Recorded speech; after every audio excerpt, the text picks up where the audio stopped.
എന്താണ് വിഷയം? കർത്താവായ യേശുക്രിസ്തുവിൻ്റെ പുനരാഗമനവും അനന്തര സംഭവങ്ങളും എന്നുള്ളതാണ്. പുനരാഗമനം എന്നവരെ കൊടുത്താൽ മതി, അനന്തര സംഭവത്തിലേക്ക് നമുക്ക് പോകാനുള്ള സമയമൊന്നും കിട്ടുകയില്ല. അപ്പം ഞാൻ ഈ വിഷയം വളരെ താല്പര്യത്തോടെ പഠിക്കുകയും പഠിപ്പിക്കുകയും കേരളത്തിലെ ബൈബിൾ കോളേജുകളിലൊക്കെ എസ്കറ്റോളജി ഒരു പ്രധാന വിഷയമായിട്ടെടുത്ത് ഞാനത് കൈകാര്യം ചെയ്യുന്നുണ്ട്. അപ്പോൾ എനിക്കിത് വിസ്തരിച്ച്, അതായത് എനിക്ക് തൃപ്തികരമായ നിലയിൽ എല്ലാം തികഞ്ഞു എന്ന് എനിക്ക് തോന്നുന്ന ഒരു ബൈബിൾ ക്ലാസ് 112 മണിക്കൂറാണ്. അപ്പോൾ 112 മണിക്കൂർ കൊണ്ട് നമുക്കിത് പഠിക്കാനായിട്ട് പറ്റും. എന്ന് പറഞ്ഞാൽ അത്രയും വിശാലമായിട്ട് പഠിക്കാൻ പറ്റും. അത്രയും ഞാൻ ക്ലാസ് എടുക്കാറുണ്ട്. അനേക സഭകളിലൊക്കെ വർഷങ്ങളായിട്ട് ഞായറാഴ്ച തോറും ചെന്ന് മാസത്തിൽ ഒരു സൺഡേ ഒക്കെ ചെന്ന് അങ്ങനെ 8-10 വർഷമായിട്ട് ക്ലാസ് എടുക്കാറുണ്ട്. ഇനി അതിനെ കുറച്ചും കൂടെ ചുരുക്കാം. നമുക്ക് ചുരുക്കിയാൽ 3 പാർട്ടായിട്ട് തിരിക്കാം. ഒന്ന് ആമുഖങ്ങൾ എന്ന് പറയുന്ന ഒരു പാർട്ടാണ്, അതായത് മുഖവുരകൾ എന്ന് പറയുന്ന ഒരു ഭാഗം. അത് ഒരു 8-10 മണിക്കൂർ കൊണ്ട് എന്ത് ചെയ്യാം, മുഖവുരകൾ എന്ന ഭാഗം അവസാനിപ്പിക്കാം. രണ്ടാമത്തെ ഭാഗം ലക്ഷണങ്ങൾ എന്ന് പറയുന്ന ഭാഗമാണ്. ലക്ഷണങ്ങൾ ഒരു 10-30 മണിക്കൂർ കൊണ്ടൊക്കെ നമുക്ക് ലക്ഷണങ്ങൾ എന്ന് പറയുന്ന ഭാഗം അവസാനിപ്പിക്കാൻ പറ്റും.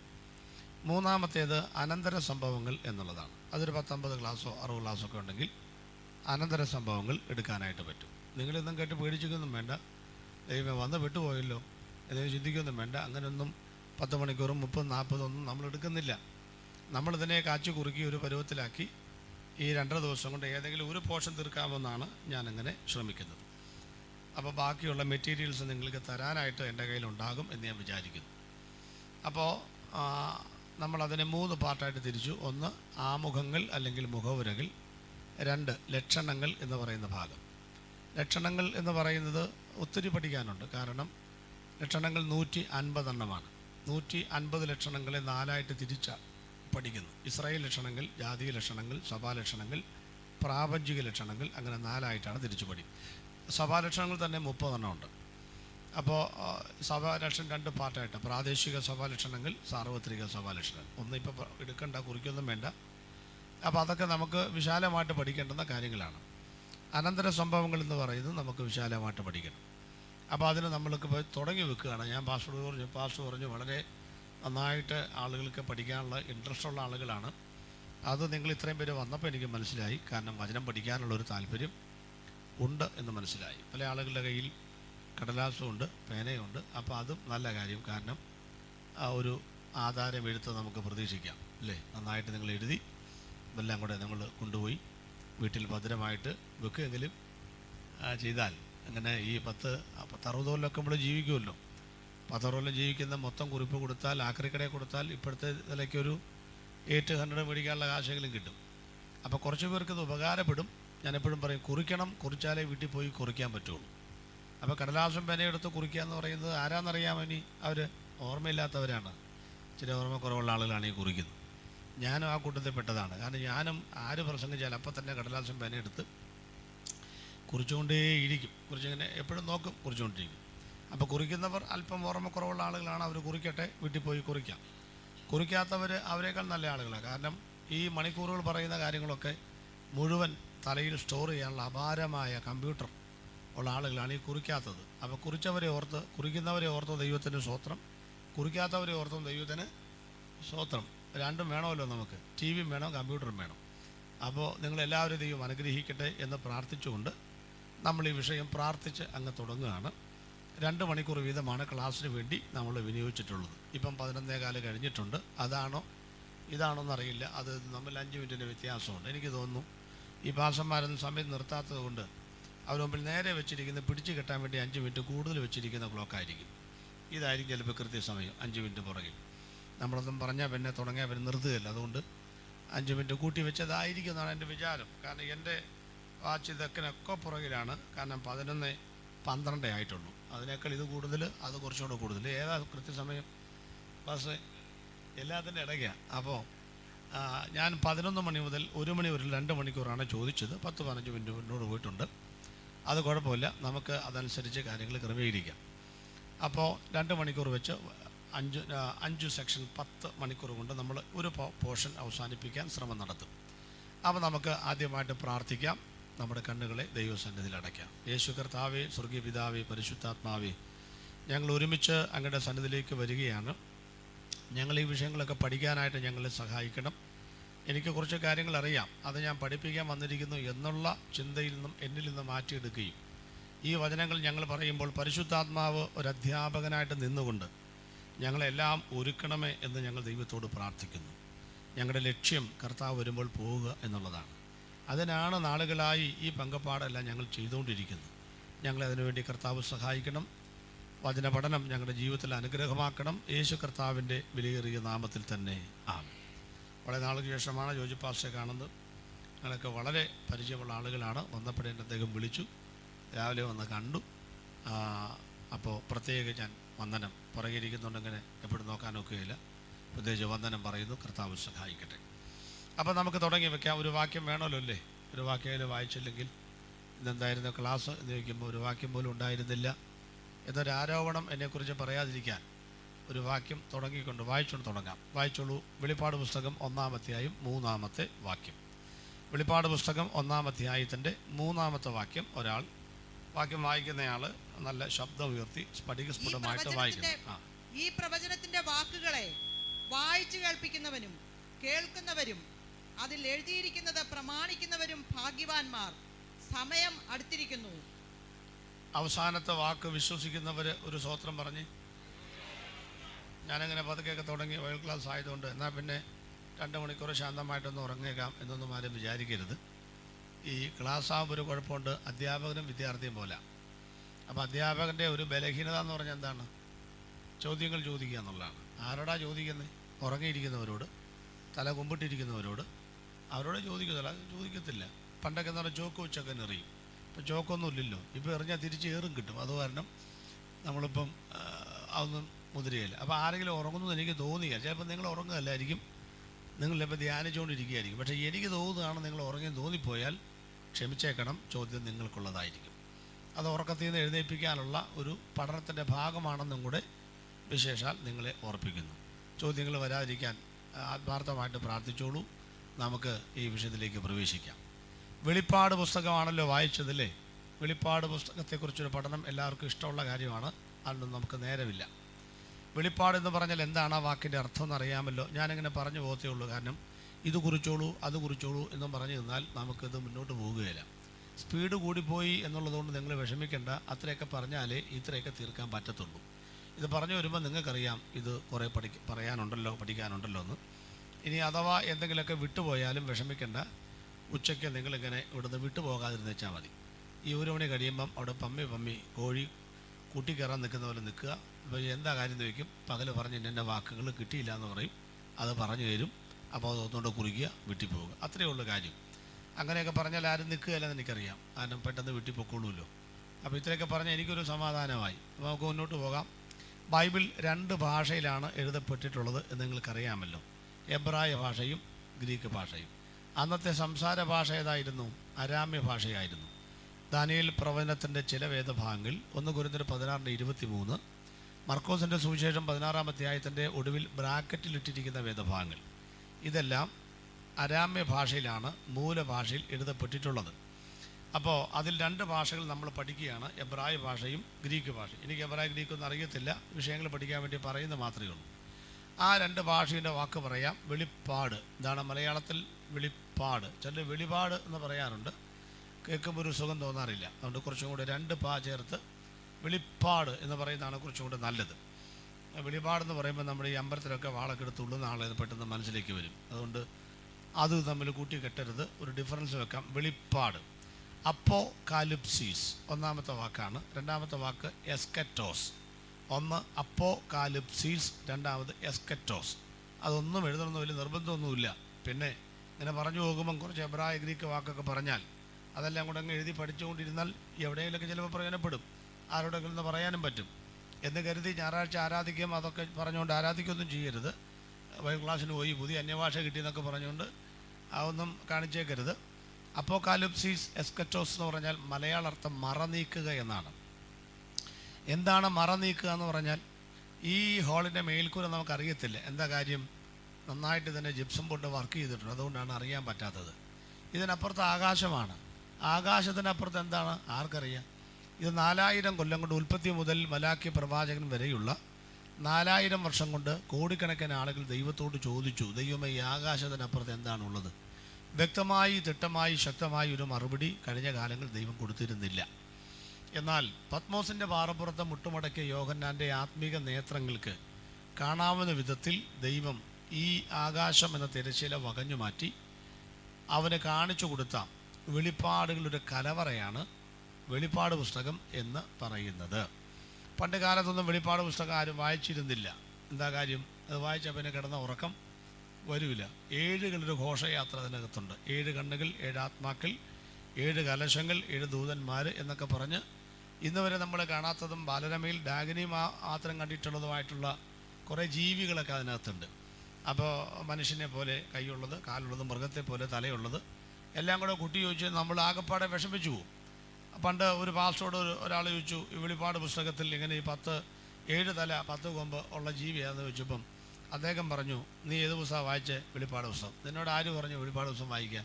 വേറെ 65 പുസ്തകം കൊണ്ട് വേറെ ഒന്നും വായിക്കാൻ നിനക്ക് സമയം കിട്ടിയില്ലേ എന്ന് ചോദിച്ച് ആ കൊച്ചിനെ ശാസിച്ച് വിട്ടതായിട്ടൊരു തമാശയുണ്ടെന്ന് പറഞ്ഞാൽ പറഞ്ഞു കൊടുക്കാൻ അറിയില്ലാത്തതുകൊണ്ടായി പറഞ്ഞു വിടുന്നേ.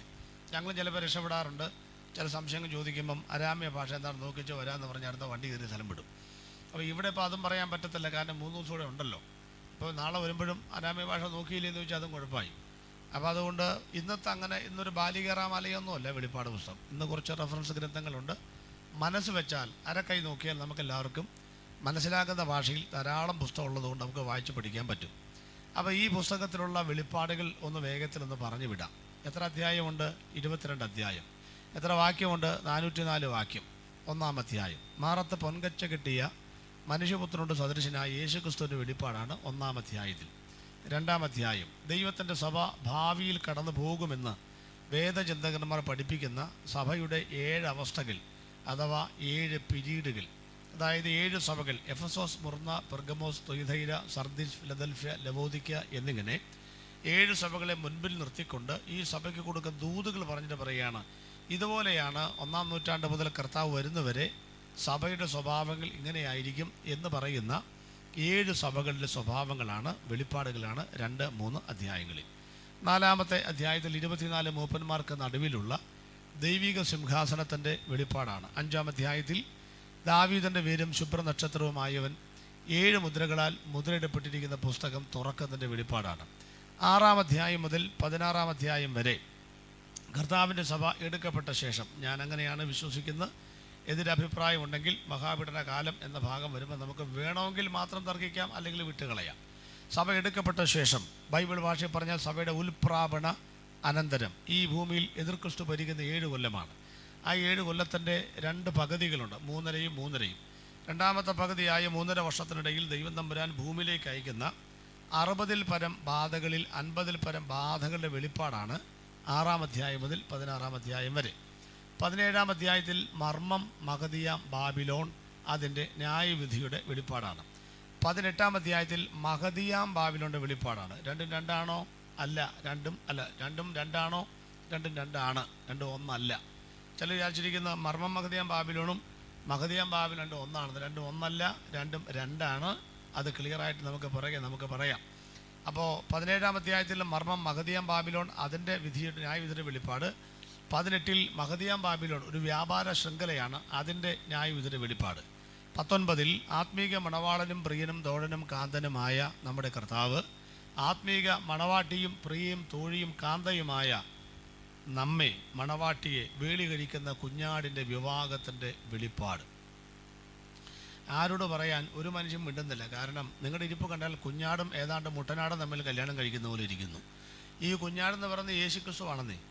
മണവാട്ടി എന്ന് പറയുന്നത് നമ്മുടെ കാര്യമാണ്, നമ്മളെ കല്യാണം കഴിക്കുന്ന കാര്യമാണ് ഈ പറയുന്നത്. എന്നിട്ട് എന്തായാലും മിണ്ടാതിരിക്കുന്നത്? ഒരു കല്യാണം തന്നെ കഴിച്ചിട്ട് മതിയായില്ലേ?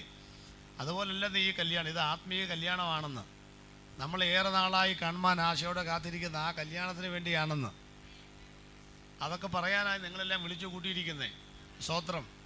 ബൈബിൾ ക്ലാസ് ആയിട്ട് സ്തോത്രം പറയണ്ട, അല്ലെങ്കിൽ അങ്ങനെയൊന്നുമില്ല. കുറച്ച് കഴിയുമ്പോൾ ഞാൻ ട്യൂൺ മാറ്റും, ഉപവാസ പ്രാർത്ഥനയാവും.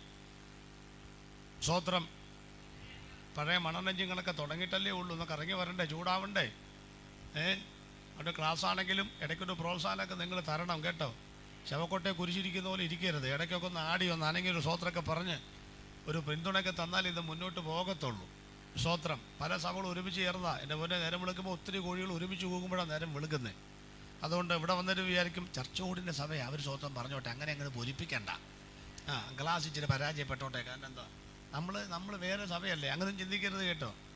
ഈ സഭക്കാർ തിരിച്ചൊന്നും സ്വോത്രം പറയാനാണെങ്കിൽ ഇപ്പം തന്നെ എഴുന്നേറ്റ് സ്ഥലം വിട്ടു. സ്വോത്രം. നമ്മുടെ എല്ലാം കർത്താവ് ഒരുവനല്ലേ, ആത്മാവ് ഒരുവനല്ലേ. അതുകൊണ്ട് ഇവിടെ നടക്കുന്ന ക്ലാസ് അങ്ങ് വിജയിക്കണമെന്ന്. അടുത്ത 3 ദിവസത്തെ ക്ലാസ് അടുത്ത സഭയിലേക്ക് നമുക്ക് വേണമെങ്കിൽ മാറ്റാമെന്ന്. അപ്പോൾ 20-ാം അധ്യായം എന്താണ്?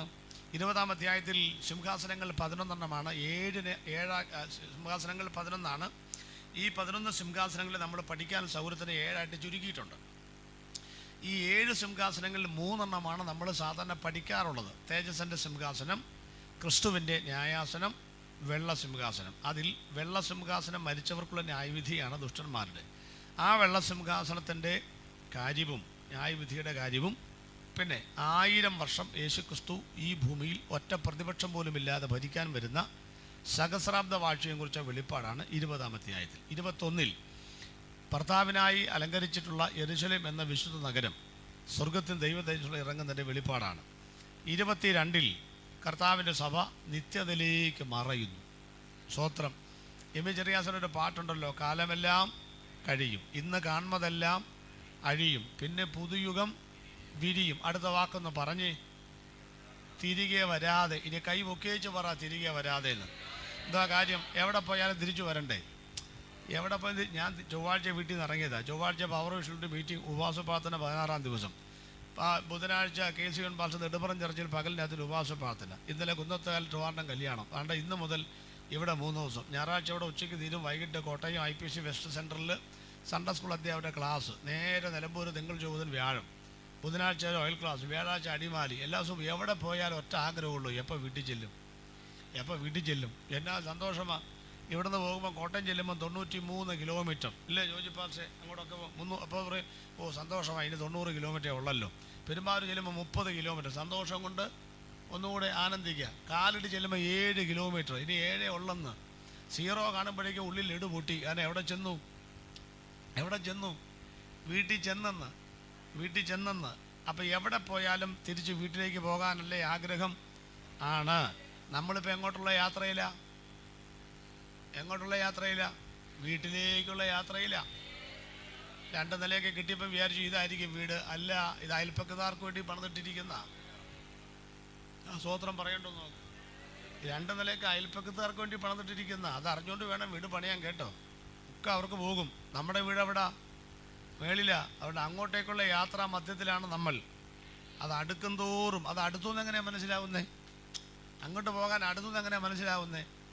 നമ്മുടെ ഇരിപ്പ് കണ്ട അടുക്കുകയേ വേണ്ടെന്നുള്ള പോലെ ഇരിക്കുന്നില്ലേ? അത് പറയാം. ഈ എന്തെന്നൊരു ചോദ്യമുണ്ട്. എന്ത് അല്ലെങ്കിൽ എത്ര വാട്സാപ്പിൽ വന്നതാ. എന്താ എത്ര എന്ന് പറഞ്ഞാൽ 10 വയസ്സ് വരെ എന്ത് ചോദിക്കും? വയസ്സ് എത്ര കേട്ടിട്ടുണ്ടോ? 10 വയസ്സുള്ള കൊച്ചുകൊണ്ട് എന്ത് ചോദിക്കുന്നത്? 1-ാം ലോക മഹായുദ്ധമാണോ ചോദിക്കുന്നത്? 10 വയസ്സ് എത്ര? 20 വയസ്സ് വരെ എന്ത് ചോദിക്കും? മാർക്ക് എത്ര വയസ്സായി? നീ പെണ്ണും കൂടി ചോദിക്കുന്നത്. എന്നാൽ ഇരിപ്പ് കണ്ടാൽ 10 താഴെയല്ലേ ഉള്ളൂ. വയസ്സ് എത്ര? 10 വരെ. 20 വരെ മാർക്ക് എത്ര? 30 വരെയോ? ശമ്പളം ഒന്ന് പറയുന്നേ എത്ര? 40 വരെയോ? മക്കൾ എത്ര? 50 ആകുമ്പോഴോ? ഷുഗർ എത്ര? 60 ആകുമ്പോഴോ? പ്രഷർ. അത് അങ്ങനെ. ഈ ഷുഗർ വന്നാൽ പിന്നെ ആര് വരും? പ്രഷറും കൊളസ്ട്രോളും. ഇവരൊരു അമ്മ പെറ്റ മക്കളാ. അന്തപ്പൻ, കോരപ്പൻ, ലോനപ്പൻ എന്ന് പറഞ്ഞാൽ ഷുഗർ വന്നാൽ മറ്റതൊക്കെ തൊട്ട് പുറകെ. പിന്നെ പ്രഷർ ഓട്ടോറിക്ഷ പിടിച്ച് വരും. പിന്നെ പുറകെ കൊളസ്ട്രോൾ അവൻ ആംബുലൻസും വിളിച്ചു വരും. ഉണ്ടോ? ഒരെണ്ണം വന്നാൽ ഇതെല്ലാം പുറകെ വരും. ഇതൊന്നും ശാസിച്ചാലൊന്നും പോകത്തില്ലെന്നേ. കുറേ തുപ്പലം കളയെന്ന് മാത്രമേ ഉള്ളൂ. ഈ സാധനമൊക്കെ അങ്ങനെ കൂടപ്പുറമായിട്ട് ഇങ്ങനെ കൂടെ കാണും. അതൊന്നും കണ്ട് നമ്മൾ പേടിക്കാതിരുന്ന് വെച്ചാൽ മതി. എന്നാ കാര്യം? ഇതൊക്കെ ഒരു വശത്ത് കിടക്കൂന്നേ. കാരണം ഈ മണ്ണിൽ നിന്ന് എടുത്ത് മണ്ണിലേക്ക് പോകുന്നവരെ പല വേഷം കെട്ടും കാണിക്കൂന്നേ. പക്ഷേ ആർക്കും തൊടാനാകാത്തൊരാത്മാവകത്തുണ്ടെന്ന്. അത് പോകേണ്ട സ്ഥലത്തേക്ക് പോയാൽ അത് നമ്മൾ രക്ഷപ്പെട്ടെന്ന്. അപ്പോൾ ഇതെല്ലാം വന്ന് കയറുമ്പോൾ എന്തോ വിചാരിച്ചോളണം. 60 50 ആകുമ്പോഴേക്കും ഷുഗർ എത്ര? 60 ആകുമ്പം പ്രഷർ എത്ര? 70 ആകുമ്പം കൊളസ്ട്രോൾ എത്ര? 70 കഴിഞ്ഞാലോ പിന്നെ ചോദ്യമില്ല. പിന്നെ നമ്മളെ കാണുമ്പോൾ എങ്ങനെ ചോദിക്കും? ഇനി എത്ര നാളിന്? ഇനി എത്ര നാൾ? അങ്ങനെ ചോദിച്ചാൽ നിങ്ങളെന്തിനാ ഭാരപ്പെടുന്നേ? എന്താ കാര്യം? എന്താ കാര്യം? നമ്മൾ വീടോട് അടുത്തുവച്ചാ നമ്മളത് തന്നെ ഭാരപ്പെടും. നിങ്ങൾ എന്നാ മുടക്കിയാലും ചാകാതിരിക്കുമോ? നമുക്കൊരു നേർച്ചയുണ്ട്, ചാകാറാവും 10 ലക്ഷം ആശുപത്രിക്കാർക്ക് കൊടുത്തോളാന്ന്. എല്ലാവർക്കും ഒരു നേർച്ചയുണ്ട്. ഒരു ജന്മം മുഴുവൻ ഞങ്ങൾ കഷ്ടപ്പെട്ട് ഒരു 10 ലക്ഷം രൂപ ഉണ്ടാക്കിക്കൊള്ളാം. ചിട്ടി കൂടി, പോസ്റ്റൽ ചിട്ടി കൂടി, എവിടെയെങ്കിലുമൊക്കെ പിടിച്ച് ഉണ്ടമ്പൂരും തിന്ന്, പിന്നെ നല്ല ഭക്ഷണമൊന്നും കഴിക്കാതെ എങ്ങനെയെങ്കിലും 10 ലക്ഷം ഒരു 50-60 വയസ്സാകുമ്പോഴേക്കും ഉണ്ടാക്കും. അതാർക്കൊണ്ട് കൊടുക്കും? ആശുപത്രിക്കാർക്ക് 10 ലക്ഷം കൊടുത്തോളാന്നൊരു നേർച്ച എല്ലാവരും എടുത്തിട്ടുണ്ട്. സ്തോത്രം. ആ നേർച്ചയൊക്കെ നമുക്ക് ഈ ക്ലാസ്സിൽ പൊട്ടിക്കണമെന്നേ. സ്തോത്രം. പിള്ളേർ തിന്നേണ്ടത് പിള്ളേർ തിന്നട്ടെ, നമുക്ക് പാട്ടും പാടി അക്കരയ്ക്ക് പോകാനുള്ള ഒരു ഊർജ്ജം ഉണ്ടാകട്ടെന്ന്. സ്തോത്രം. അപ്പോൾ അതുകൊണ്ട് ഓർത്തോളണം, നിങ്ങൾ ഈ 22 അധ്യായത്തിൽ കൂടെ 404 വാക്യത്തിൽ കൂടെ ആകാശമെന്ന തിരശ്ശീല വകഞ്ഞു മാറ്റി ഈ വെളിപ്പാടുകളുടെ കലവറ അക്ഷരത്തിൽ കൂടെ കടത്തിവിട്ട് ഈ വെളുത്ത പേജിൽ കറുത്ത അക്ഷരമായി 100 രൂപ മുതൽ 10,000 രൂപ കൊടുത്ത കിട്ടുന്ന ബൈബിളായിട്ട് കുത്തിക്കെട്ടി നമ്മുടെ കയ്യിൽ തന്ന ഈ പുസ്തകത്തെ ഓർത്ത്, ഈ വെളിപ്പാടുകളുടെ കലവറയോർത്ത് ഞാൻ ദൈവത്തിന് സ്തോത്രം ചെയ്യുകയാണ്. 3-ാമത്തെ വാക്യത്തിലേക്ക് വരാം. ഈ പ്രവചനത്തിൻ്റെ വാക്കുകളെ, ബൈബിൾ ഒരു പ്രവചന ഗ്രന്ഥമാണ്. എന്താ പ്രവചനം? വായ തോന്നിയത് പറയുന്നതിനല്ല പ്രവചനം എന്ന് പറയുന്നത്, ആണോ? നമുക്കിപ്പോൾ അതൊക്കെ ഭയങ്കര പ്രവചനം. നമ്മുടെ പ്രായന്മാരെല്ലാം വന്നിച്ചും വെള്ളത്തിൽ ചാടിയ കാര്യം, പണ്ട് ലോറിക്കടിയിൽ നിന്ന് രക്ഷപ്പെട്ട കാര്യം, ഭൂതകാലം പറയുന്നതാണോ പ്രവചനം? എന്നാൽ പിന്നെ വഴി നോക്കാൻ പോയാൽ പോരെ. പ്രവചനം എന്ന് പറഞ്ഞാൽ എന്നാന്നറിയാം, നമുക്ക് ഇഷ്ടമില്ലാത്ത കാര്യം പറയാന്നുള്ളതാണ്. നീ ഗുണപ്പെട്ടില്ലെങ്കിൽ നിന്നെ ശരിയാക്കും, അതാ പ്രവചനം. അത് പറയാനിവിടെ ആരും ഇല്ലാതാനും. നമുക്കും ഇഷ്ടമല്ലല്ലോ ഒന്നും കേൾക്കുന്നതാണോ? അടുത്ത 17 ദിവസത്തിനകം നിനക്കൊരു അനുഗ്രഹം വരുന്നുണ്ടെന്ന് പറഞ്ഞാൽ നമ്മൾ എങ്ങനെ കൈയടിക്കും? ഇങ്ങനെ കൈയടിക്കും. അത് ഞാൻ ഇവക്കും കൊടുക്കുകയില്ല, ഇങ്ങോട്ട് പോരട്ടെ, ഇങ്ങോട്ട് എന്താ അന്നമ്മയ്ക്കും കൊടുക്കുകയില്ല, അത് ഇങ്ങോട്ട് പോട്ടെന്ന് പറയും. ഈ 17 ദിവസത്തിനകം ഒരു ദുരന്തം വരുന്നുണ്ട്, പ്രാർത്ഥിച്ചോളാൻ പറഞ്ഞാലോ? അപ്പം നമ്മൾ എങ്ങനെ പ്രാർത്ഥിക്കാൻ? എല്ലാം നമ്മൾ പിടിക്കണമെന്നുണ്ടോ? കുറച്ചൊക്കെ പുറകോട്ട് പോട്ടെ, പുറയിൽ കുറേ പേര് ഇരിക്കുന്നില്ലേ? ഇല്ല, നമ്മൾ കയറി പിടിക്കട്ടെ, കുറച്ച് മരക്കുറ്റി കണക്കെ കുറച്ചൊക്കെ പുറകോട്ട് പോട്ടെ എന്ന് വിചാരിക്കും. അത്രയേ ഉള്ളന്നേ. നമ്മുടെ ഇടയിൽ ഇവരൊക്കെ ഇങ്ങനെ കൊണ്ടുകിടന്ന് നമ്മൾ ഈ പ്രവചനം നമ്മുടെ കുറ്റങ്ങൾ തെളിയാനാണെന്നേ പ്രവചനം. വചനമാണ് ദൈവം ആദ്യം ഉപയോഗിക്കുന്നത്, അതിന് ഇപ്പുറത്താ പിന്നെ വരുന്നത്. അങ്ങനല്ലേ? അപ്പം ആദ്യം ദൈവം ഉപയോഗിക്കുന്ന മാധ്യമം ഏതാ? വചനം. ആ 3 ദിവസം വചനം പറയാൻ പോവുക. അപ്പം എന്ത് ചെയ്യും? ഈ വചനത്തിന് മുമ്പിൽ ആളുകൾ പിടി കൊടുക്കുകയില്ല. വചനമല്ലേ, ബൈബിൾ ക്ലാസ് അറിവ്, ആ പുള്ളി അങ്ങോട്ടൊക്കെ വായിച്ച് പഠിച്ച് വന്നിരിക്കുന്നത്, ദൈവാത്മാവൊന്നുമല്ല, ബുദ്ധി കൊണ്ടാന്നൊക്കെ പറഞ്ഞായിരിക്കുന്നേ. നിന്നെ പിടിക്കാനാണ് ഈ 3 ദിവസം കഴിയുമ്പോൾ ദൈവം ആരെ കൊണ്ടുവരുന്നേ? പ്രവചനം.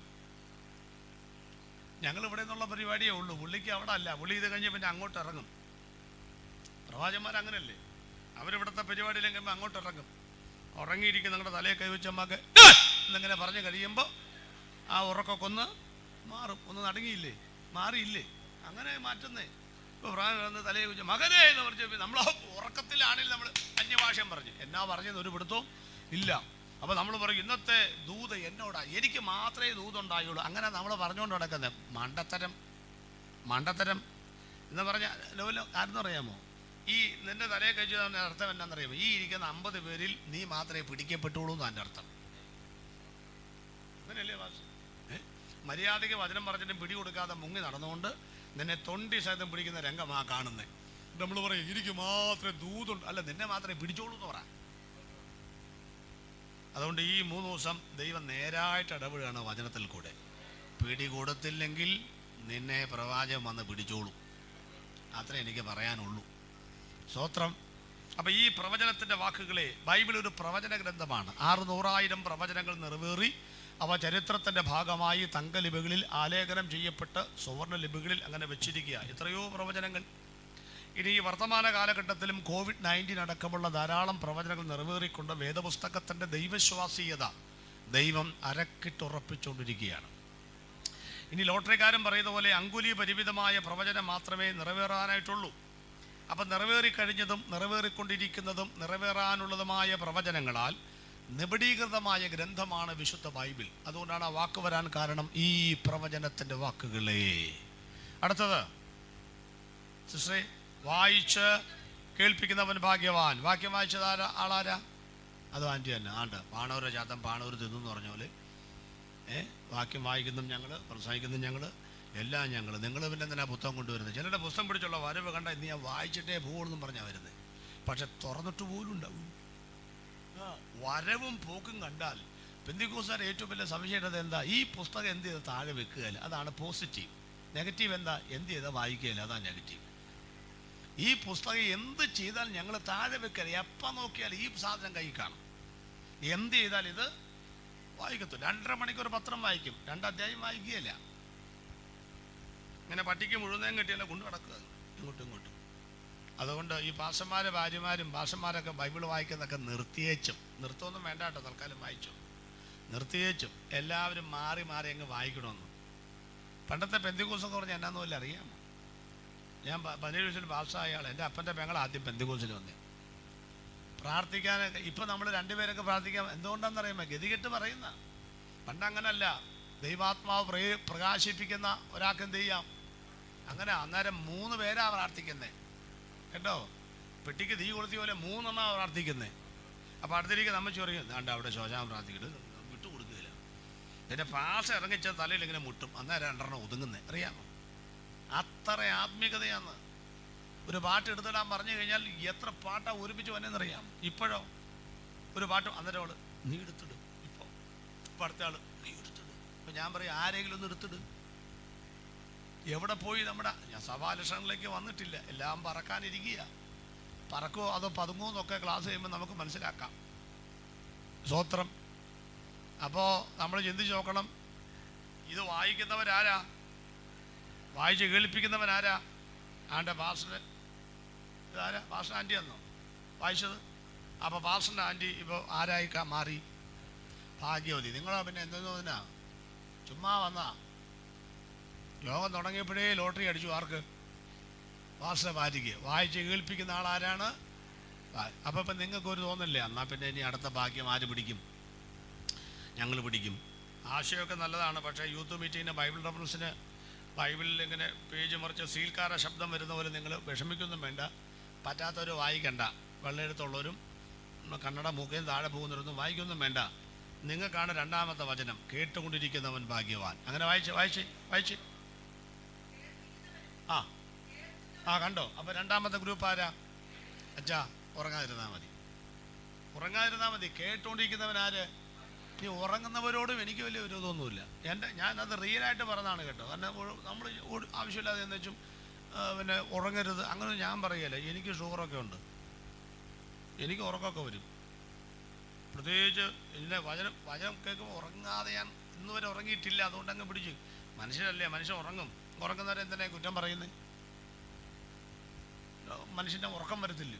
ഉറക്കം വരും. നിങ്ങൾ ഉറങ്ങും. ഞാൻ പറഞ്ഞ ഈ ഉറക്കം വന്നെങ്കിൽ സമാധാനം വേണം. അങ്ങനെയല്ലേ വചനം പറയുന്നത്? സമാധാനം ഉണ്ടെങ്കിൽ ഉറങ്ങാൻ പറ്റുള്ളൂ. ഞാൻ സമാധാനത്തോടെ നീയല്ലോ എന്നെ നിർഭയം. ഈ പ്രസംഗം നടക്കുമ്പോഴും ഈ വെടിക്കെട്ട് നടക്കുമ്പോഴും ഈ തമ്പേറിൻ്റെ ഒച്ചയൊക്കെ ഇവിടെ നിർഭയം ഒരാൾക്ക് ഉറങ്ങണമെങ്കിൽ എന്ത് വേണം? സമാധാനം വേണം.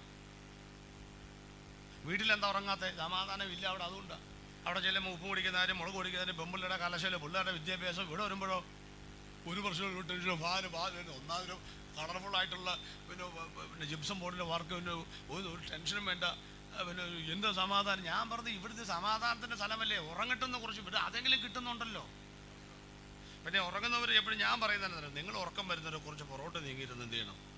സമാധാനം. പറ്റുമെങ്കിൽ ഒരു തലണങ്ങനെ കൊണ്ടുവന്നു അവിടെ കിടന്നുറങ്ങുന്നത്. ഞാൻ പിച്ചാരോ ചില ഉറങ്ങുന്നത് താഴെ പോകരുത്. കാരണം പോയാൽ എനിക്ക് ഈ യൂത്ത് കോഴ്സിനെ ഏൽപ്പിച്ചു നമുക്ക് അവിടെ പാസ് കൊണ്ടുവന്ന് എനിക്കറിയാം. എനിക്കില്ല പാസ്. അതുകൊണ്ട് അത് ഞാൻ പറഞ്ഞു പുറകെ പോയി കിടന്നുറങ്ങി.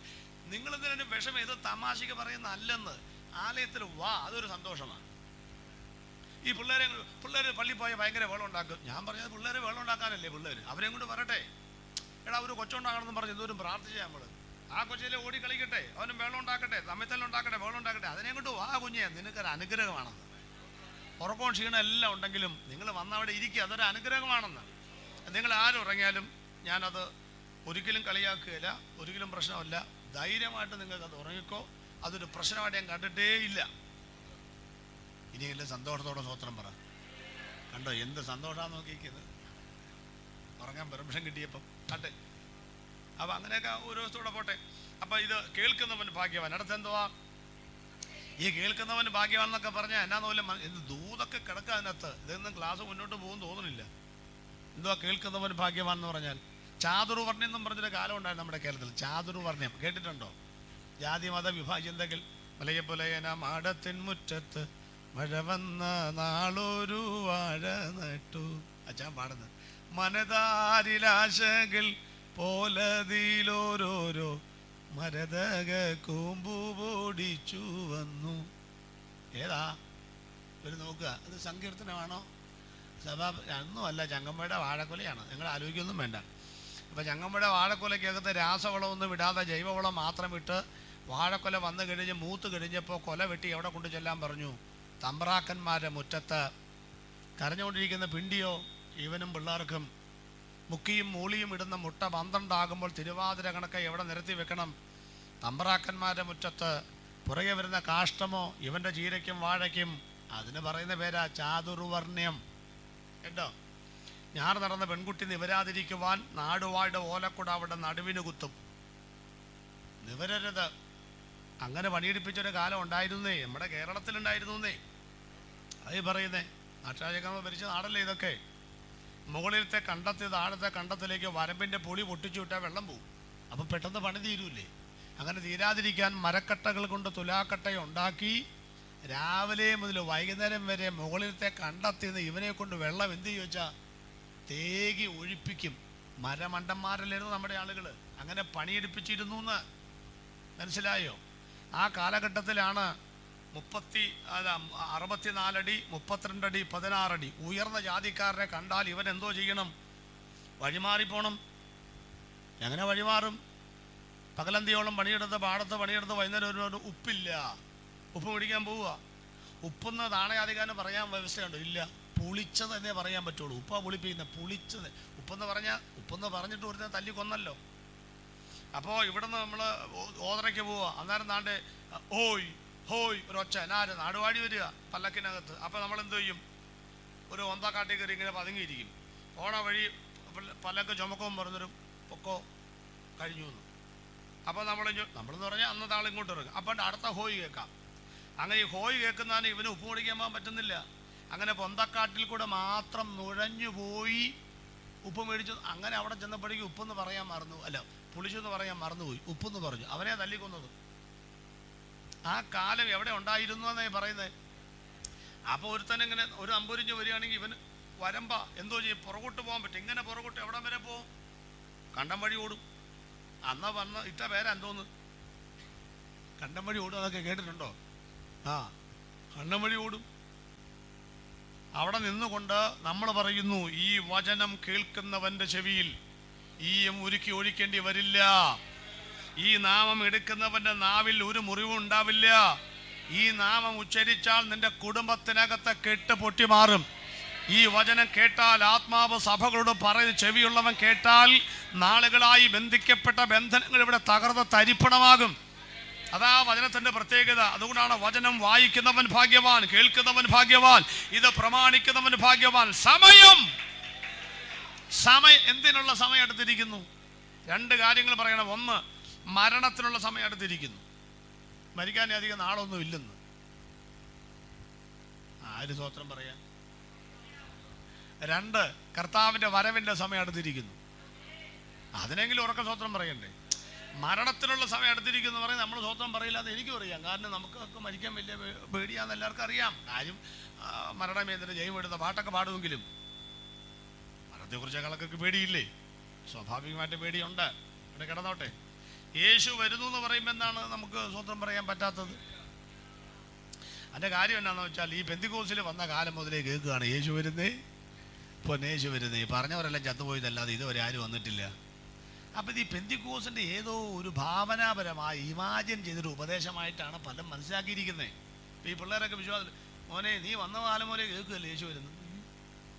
ആര് വരാൻ? ആരെയും വരുന്നേ? എന്നതാ ഈ പറഞ്ഞുകൊണ്ട് നടക്കുന്നത്? എന്ന് വരും? പറയുന്നവർക്കും നിശ്ചയമില്ല. മൂവാറ്റുപുഴയിൽ ഞാൻ 6 ദിവസം യേശുവിൻ്റെ വരവ് പ്രസംഗിക്കുക. 6-ാം ദിവസം ഞാൻ കരഞ്ഞു ഉറക്കോൾ കൊടുക്കുക. തീരുക യോഗം. അപ്പോൾ അവിടെ പാടിയ സഹോദരിയുടെ മകൻ ഈ മമ്മിയോട് ചോദിക്കുക, മമ്മി എന്തോ ഈ ഉപദേശി ഇപ്പോൾ യേശു വരാൻ പറഞ്ഞു ഭയങ്കര നിർബന്ധമാണല്ലോ യേശു വരാനായിട്ട്.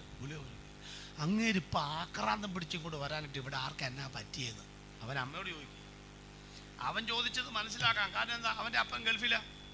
ആഴ്ചയിൽ 500-ൻ്റെ മഞ്ഞനൊട്ട് അവന് കൊടുക്കും, അടിച്ച് പൊളിച്ചോളാൻ പറഞ്ഞു. മാസം 2000 ചെലവിന് കൊടുക്കും. ആർക്ക്? ഇവിടെ ഉപദേശിമാർക്കില്ല 1500 ശമ്പളം. അന്നേരമാണ് അപ്പം അവനെ സംബന്ധിച്ച് ആഴ്ചയിൽ 5 ദിവസവും സ്ട്രോബെറി ഷേക്ക് കുടിക്കുന്ന, ഷാർജ ഷേക്ക് കുടിക്കുന്ന അവൻ യേശുവേ വേഗം വരണമെന്ന് പറയുമോ? പറയില്ല. അവൻ പറയും ഇങ്ങനെ പോകുന്ന കാര്യം തന്നെയാണ്, ഞാനും ജീവിതം ഒന്ന് ആസ്വദിക്കാൻ തുടങ്ങിയിട്ടുള്ളൂ. അതുകൊണ്ട് ഇവിടെ ഇരിക്കുന്ന ഈ മോനോ ആ മോനോ ഒന്നും സ്വത്രം പറഞ്ഞില്ല, എനിക്കൊരു കുഴപ്പമില്ല. പക്ഷേ ചാകാറായവരും സ്വത്രം പറയുന്നില്ലല്ലോ. ഇന്നോ നാളെയോ ഒന്നും പറഞ്ഞിരിക്കുന്നവർ പോലും മിണ്ടുന്നില്ലല്ലോ ദൈവമേ. അതാണ് എന്നെ വിഷമിപ്പിക്കുന്നത്. എന്താ കാര്യം? എൻ്റെ ഭാഷ ഈ GT1 105 വെച്ച് പിടിപ്പിച്ച് ഈ മണ്ടന് നൽകുമെന്ന് വിചാരിച്ചിരുന്ന, അല്ല എന്താ മംഗളം നൽകുമെന്ന് വിചാരിച്ചിരുന്ന കവുങ്ങൻ തോട്ടമൊക്കെ വെട്ടിക്കളഞ്ഞു. പിന്നെ മംഗളം അല്ല പിന്നെന്താണ് മണ്ടരി ബാധിച്ച തെങ്ങും തോട്ടവും വെട്ടിക്കളഞ്ഞു. GT1 105 ഏലം, കുരുമുളക്, ജാതി, പിന്നെ മാഞ്ചിയൊക്കെ വെച്ച് ചുരുക്കം പറയാലോ ഭാഷ ഇപ്പം അതൊക്കെ നിർത്തി, പ്രതീക്ഷകളൊക്കെ പോയി. ഇപ്പം എന്താ ഇപ്പം നമ്മൾ ചെയ്യുന്നല്ല ഈ BS നഴ്സിംഗ് കൃഷിയാണ് ചെയ്യുന്നത് അല്ലേ? അങ്ങനെ ഒരു കൃഷി നമ്മളിപ്പോൾ ഏലം, കുരു അതൊന്നും മെച്ചമില്ലെന്നേ. നമ്മളിപ്പോൾ മെഡിക്കൽ കൃഷി, BS നഴ്സിംഗ് കൃഷി, എഞ്ചിനീയറിംഗ് കൃഷി, ഈ കൃഷിയാണ് ചെയ്യുന്നത്. അപ്പോൾ ഞാൻ 5-6 പിള്ളേർ, ഇപ്പോൾ പിള്ളേരുടെ 2 പോരായിരുന്നു. കാരണം 5 ഭൂഖണ്ഡമുണ്ട്. 5 ഭൂഖണ്ഡത്തിലേക്കും 5 എണ്ണത്തെ അയക്കാൻ ഇപ്പം ഇല്ല, 1-2 ഉള്ളൂ. അതാ കുഴപ്പം. അപ്പോൾ ഇതുങ്ങളെ അങ്ങോട്ട് അയച്ചു കഴിഞ്ഞപ്പോൾ എല്ലാം ഒന്ന് വിദേശത്ത് പോയി 8-10 ലക്ഷം കൊടുക്കി BS നഴ്സൊക്കെ പഠിപ്പിച്ച് എന്നാൽ ഗുണമെന്ന് നിങ്ങൾക്ക് അറിയാമോ? കാരണം 3 കൊല്ലം പഠിപ്പിച്ചാൽ മതി. 4 കൊല്ലം, 3-ാമത്തെ കൊല്ലം കല്യാണാലോചന വരും. 3-ാമത്തെ കൊല്ലം ആ ചെക്കൻ്റെ അപ്പം പറയും ഇനിയിപ്പം നിങ്ങൾ വിഷമിച്ച് പഠിപ്പിക്കണ്ട, അടുത്ത കൊല്ലം ഞങ്ങൾ പഠിപ്പിച്ചോളാം. അവൻ്റെ കണ്ണാന്നറിയാമോ? കാരണം 1 കൊല്ലം കഴിയുമ്പോഴേക്കും ഈ കൊച്ചിനെ ഗൾഫിൽ വിടാൻ 2.5 ലക്ഷം രൂപ ശമ്പളം കിട്ടും. അത് ആര് മേടിക്കും? അയാൾ ഈ പെണ്ണിൻ്റെ അപ്പനോ ഗോപി. BS നഴ്സ് പഠിക്കുന്ന പിള്ളേരുണ്ടെങ്കിൽ അവരോടൊരു ദൂത്, വിദേശത്തേക്ക് പോകാനുള്ള പിള്ളേരുണ്ടെങ്കിൽ വിദേശത്ത് പോയി ജോലി കിട്ടി 5 കൊല്ലം അപ്പനും അമ്മയ്ക്കും കാശ് കൊടുത്തിട്ട് വേണം കല്യാണം കഴിക്കാൻ കേട്ടോ. കഷ്ടപ്പെട്ട് തുരുമ്പിച്ച് വെച്ച കാശും പിടിച്ച് മര്യാദയ്ക്ക് ഒരു അൽഫാം പോലും കഴിക്കാതെ നിങ്ങളെ പഠിപ്പിച്ച് BS നഴ്സും പഠിപ്പിച്ച് വിദേശത്ത് വിട്ട് 3-ാമത്തെ കൊല്ലം കല്യാണം കഴിച്ച് അവനെ അങ്ങോട്ട് കൊണ്ടുപോകും. 1-ാമത്തെ ശമ്പളം കിട്ടുമ്പോൾ 2 ലക്ഷം രൂപ ഞാൻ എൻ്റെ പപ്പയ്ക്ക് ഇച്ചിരി കൊടുത്തോ. എൻ്റെ പപ്പയല്ലേ പഠിപ്പിച്ചത്. 1 ലക്ഷം പപ്പയ്ക്ക്, 1 ലക്ഷം അവൻ്റെ അപ്പനും. 2-ാമത്തെ മാസം പപ്പയ്ക്ക്. അപ്പം കഴിഞ്ഞ മാസം അല്ലേ കൊടുത്തത്? തീർന്നു പണി തീർന്നു. അതുകൊണ്ട് എൻ്റെ പൊന്നുമക്കളെ ശാപം കിട്ടാതിരിക്കാൻ കേട്ടോ. ഞാൻ എല്ലാവരോടും പറയുന്നതാണ്, നിങ്ങൾ വിദേശത്ത് പോയി 5 കൊല്ലം വിദേശത്ത് പോയ 30-35 കൊല്ലം വയസ്സായാലും കല്യാണം നടക്കുന്നേ. അത് മാത്രം നോക്കി ഒരു പണിയില്ലാത്ത ചെക്കന്മാർ ഇവിടെ ഉണ്ട് കല്യാണം കഴിക്കാൻ വേണ്ടി. അവൾ പോയിട്ട് വേണം ആ വിസയിൽ ഇവനും ഒരു പണിയില്ല. അപ്പം ഇതൊക്കെ ഒരു കൃഷിയാണല്ലേ. അപ്പോൾ അങ്ങനെ കൃഷിയൊക്കെ നടത്തി പിള്ളേരൊക്കെ വിദേശത്തേക്ക് പോയി. അപ്പോൾ ആ പിള്ളേർക്ക് അങ്ങനെ ഒരു കൃഷി. കാരണന്മാർക്ക് സ്വപ്നം, അയ്യോ അവർ ആകപ്പാടെ ലഡു പൊട്ടിയിരിക്കുക. എന്നറിയാമോ? ഇവർ പോയിട്ട് വേണം ഇവർക്കൊന്ന് പോകാനായിട്ട്. ആ പോക്കൊക്കെ നിങ്ങൾ കണ്ടിട്ടുണ്ടോ? ഒരു പെങ്കൊച്ചനെ അവിടെ കെട്ടിച്ചു വിടുന്നു, അത് കുവൈറ്റിൽ പോകുന്നു, അത് പിന്നെ നേരെ പിന്നെ അവിടെ നിന്ന് പിന്നെ എങ്ങോട്ടാണ് പോകുന്നത്? UK പോകുന്നു. അവിടുന്ന് പിന്നെ ഇച്ചിരി ശമ്പളം കിട്ടും. ഓസ്ട്രേലിയ പോകുന്നു, ന്യൂസിലൻഡ്, കാനഡയ്ക്ക് നിന്ന് ഇടിച്ചിങ്ങനെ നിൽക്കുക. അതിനപ്പുറത്ത് കടലാന്ന് തോന്നുന്നു, അതാണ് പോകാത്തതെന്ന് തോന്നുന്നു. എന്തായാലും അവിടെ ചെന്ന് ഇങ്ങനെ ഇടിച്ച് നിൽക്കുക. അപ്പോൾ അവിടെ ചെന്ന് ഇപ്പോഴത്തേക്കും പിന്നെ ഒരു കല്യാണാലോചന വെറുതെ ഇവൻ തെക്കോടെ നടക്കുക, ഒരു പെണ്ണിനെ കിട്ടുന്ന എന്തോ പോകാൻ വേണ്ടിയിട്ട്. അപ്പോൾ അവന് എഞ്ചിനീയറൊക്കെയാണ് പഠിക്കുന്നത് പോലെ അവനറിയാം ഒരു പെണ്ണ് വരുമെന്ന്, കാക്ക വരുമെന്ന് അവനറിയാം. അങ്ങനെ നടക്കുമ്പോൾ കല്യാണം ആലോചിക്കുന്നു, ഇച്ചിരി സ്വത്തൊക്കെ 2 വസ്തുണ്ട്, ഒരു പണിക്കാണ് പെണ്ണ് പിന്നെ നോക്കിയിരിക്കുക. കല്യാണം കഴിക്കുന്നു, ഈ ആഗ്രഹത്തിൽ വന്നു, 6 മാസം മമ്മി വിശേഷമുണ്ട്, പ്രാർത്ഥിക്കുന്നു. അപ്പോൾ പറഞ്ഞു മമ്മി ഇങ്ങോട്ട് വരണം പ്രസവം എടുക്കാനായിട്ടല്ലേ. അങ്ങനെയൊക്കെ അല്ലേ എല്ലാവരും. അപ്പോൾ നമ്മൾ പപ്പേനെ ഒറ്റക്കിട്ട് കട്ടൻ കാപ്പി കൊടുക്കണമെങ്കിൽ ആര് വേണം? ഞാൻ വേണം. ആ പപ്പേനിട്ട് ചെന്നാൽ പപ്പയ്ക്കും മമ്മയ്ക്കും കൂടെ വിസ, 2 പേർ കൂടെ ഒരുമിച്ച് ഒരു വിസ. അപ്പം പിന്നെ പാസം അമ്മ എന്ത് പറയും? കർത്താവ് ഒരു വഴി തുറന്നു. എന്തോന്നാ പേരെടുക്കാൻ പോണതാ? കർത്താവ് ഒരു വഴി തുറന്നു. എന്തോ വഴി തുറന്നു ആർക്കറിയാം. അപ്പോൾ അവിടെ ചെന്നിച്ച് പിന്നെ ഈ ഫ്രിഡ്ജിനകത്ത് ആപ്പിൾ കയറിയിരിക്കുന്ന പോലെ ശുശ്രൂഷയില്ല, പാട്ടുമില്ല, പാത്രമില്ല, കൊച്ചിനെ താരട്ടും പടി അമ്മ കുളിപ്പിച്ചോളും. ഇത് പുറത്തേക്ക് ഒരു പരിപാടിയില്ല. എങ്ങനെ പിന്നെ അതൊക്കെ ഒന്ന് കണ്ട് ഞാനീ പോകണ്ടെന്നൊന്നും പറയുന്ന ആളൊന്നും അല്ല കേട്ടോ. പോകണം, നിങ്ങൾ UK പോകണം, കാനഡയിൽ പോകണം, എല്ലായിടത്തും ഒന്ന് പോകണം, പോയേച്ച് ഇങ്ങോട്ട് വരണം. അതായി പറയുന്നത്. അവിടെ ചെന്നിച്ച് പിന്നെ കാറ് കഴുകാനും സൂപ്പർ മാർക്കറ്റ് ജോലിക്ക് നിങ്ങൾക്ക് കാണുമില്ലേ? കർത്താവിന് വേല തോണ്ടിരുന്നല്ലോ ഇവിടെ. അപ്പോൾ അവിടെ ചെന്ന് നിൽക്കുന്ന കാണുന്ന കണ്ട് കേട്ട് ഇങ്ങോട്ട് തിരിച്ചു വാന്ന്. ഇവിടെ കിടന്ന യാവ് ആയുസ് മുഴുവൻ ഇവിടെ കിടന്ന് കഷ്ടപ്പെട്ട് അധ്വാനിച്ചും വാർത്തക്കതിൽ അവിടെ ചെന്ന് ഇങ്ങനെ ആയുസ് വാളിക്കാത്തിരിക്കേണ്ട കാര്യം എന്താണ്? അവിടെ കിടന്ന് ചത്താൽ ആരാ നിങ്ങൾ നോക്കുന്നത്? അവിടെ UK ചത്താലുണ്ടല്ലോ, നിങ്ങൾക്കറിയാമോ? അത്യാവശ്യം അവിടെയൊക്കെ ഞാൻ പോയിട്ടുണ്ട്. കൃപയാൽ മരിച്ച ഡെഡ് ബോഡി പോലും വീട്ടിൽ കൊണ്ടുവരില്ല. ഇവൻ മാനേജ്മെൻറ്റാ. ഇവിടെ ഒരാൾ മരിച്ച അവിടെ നോക്കിയിരിക്കും. ആ മരിച്ച ആളെന്ത് ആശുപത്രിയിലുണ്ട്. വീടിന് മുറ്റത്ത് വണ്ടി വരും. അന്നേരം ഇറങ്ങി ചെന്ന് കണ്ടു സംഗതി ഒരു വണ്ടി മുമ്പേ പോകും, ഇവിടെ ഒരു കുതിരയും കൂടെ പോകും കാശുണ്ടെങ്കിൽ. അത്രയേ ഉള്ളൂ. ടപ്പ് ടപ്പ് എന്നൊക്കെ പറഞ്ഞു 2 വണ്ടി 10 പേരും ഒരു കുതിരയും ശവടക്കം കഴിഞ്ഞു. ഇവിടെയാണെങ്കിൽ എൻ്റെ അച്ഛോ എന്നോ അടക്കോ. ഇപ്പം ഇന്നെങ്ങാനും മരിച്ച ഒരു പാശ മരിച്ചു അല്ലേ, പാശ മരിച്ചു എന്ന് പറഞ്ഞ് പേടിയാവുമോ? പുലി പേടി. ഞാൻ മരിച്ചു എന്ന് പറയാം, കുഴപ്പമില്ല. ഞാനിവിടെ മരിച്ചു, നാളെ 4 മണിക്കാണ് അടക്കമെങ്കിൽ ഇന്ന് മുതലേ വെടിക്കെട്ട് പ്രസംഗമാണ്. ഒരു 150 പേര് അനുശോചനം പറയത്തില്ലയോ? എല്ലാം പറഞ്ഞ് ഒരുപോലെ, എന്നാലും 150 പേര് അനുശോചനം പറയും. അതിൽ 51 പേര് ആശംസയും പറയും ഇടയ്ക്കിടയ്ക്ക്. ഇത് ഈ ഒരു പദവിയൊക്കെ എവിടെ കിട്ടും മക്കളെ? ഈ ഒരു കളർഫുൾ സംഗതിയൊക്കെ ഇവിടെ ചത്താലേ കിട്ടത്തുള്ളൂ. പിന്നെ ഇങ്ങോട്ട് വരുന്നച്ചും ഒരു കെട്ടിപ്പിടിച്ചൊരു ഉമ്മയും പിന്നെ ഒരു ചുംബനവും ഒരു ബേകളവും പിന്നെ അടക്കം കഴിയുമ്പോൾ ഒരു പാക്കറ്റിനകത്ത് ബണ്ണും പിന്നെ ഏത്തപ്പഴവും എന്നാ സംഭവം എന്നറിയുമ്പോൾ ഇവിടെ ഇപ്പം മരണസമയത്ത് തന്നെ ചോറ് കൊടുക്കുന്ന പരിപാടികൾ തുടങ്ങിയിട്ടുണ്ട്. ഒത്തിരി വൈകുന്ന കാരണം പിന്നെ ആവശ്യമുള്ളതൊക്കെ ചോറ് ആദ്യമൊക്കെ ആൾ പറഞ്ഞു പിന്നെ വേണ്ട. മാറി കുറച്ച് കഴിയുമ്പോഴത്തേക്കും എന്തൊക്കെയാ കറി, ഇറച്ചി മീനൊന്നുമില്ല, സാമ്പാർ വെച്ചിട്ട് തുടങ്ങി. വിശന്നിട്ട് വാങ്ങും, നെയ്യും കൂടെ വാ. അങ്ങനെ പോയി ഇപ്പം കഴിക്കുക എല്ലാവരും. ഞാനും പറഞ്ഞിട്ടുണ്ട് എൻ്റെ മരണത്തിനും ഭക്ഷണം കൊടുക്കണോ. എന്നാന്നറിയാമോ, അതൊക്കെ വേണോ നീ, അല്ലെങ്കിൽ സമയത്ത് കൊണ്ടുപോയി അടക്കണം. ഇത് വരുന്നവർക്ക് രാവിലെ 10 മണിക്കൊന്ന് ആസേ പോയേന്നും പറഞ്ഞ് ബഹളമൊക്കെ ഉണ്ടാക്കും. അത് അരമണിക്കൂറല്ലേ സങ്കടമുള്ളൂ. പിന്നെ അതിന് പിന്നെ കരയാൻ അപ്പണ്ട് ഇടുക്കുന്ന അമ്മായി ഒറ്റക്ക. അപ്പം നമ്മളും കൂടെ കരഞ്ഞു. കുറഞ്ഞ കഴിഞ്ഞ ഒരു 1.5 മണിക്കപ്പോഴത്തേക്കും കണ്ണു തീർന്നു. പിന്നെ നമ്മൾ പറയും ഇതൊന്ന് കൊണ്ടുപോയാൽ മതിയായിരുന്നു, നീ കൊണ്ടുവന്നു 4 മണിക്കാണ്, 4 മണി വരെ എന്നാ ചെയ്യും? ഇതൊക്കെ നമ്മുടെ ഉള്ള സംഭവമാണ്. അപ്പം എന്ത് ചെയ്യണം? അപ്പം അന്നേരം ഉച്ചയ്ക്ക് ഊണുണ്ടെങ്കിൽ സമാധാനമായിട്ട് പോയി എന്ത് ചെയ്യാം, പിന്നെ ചോറ് കൊണ്ടുവച്ചും വന്നിരുന്നത്.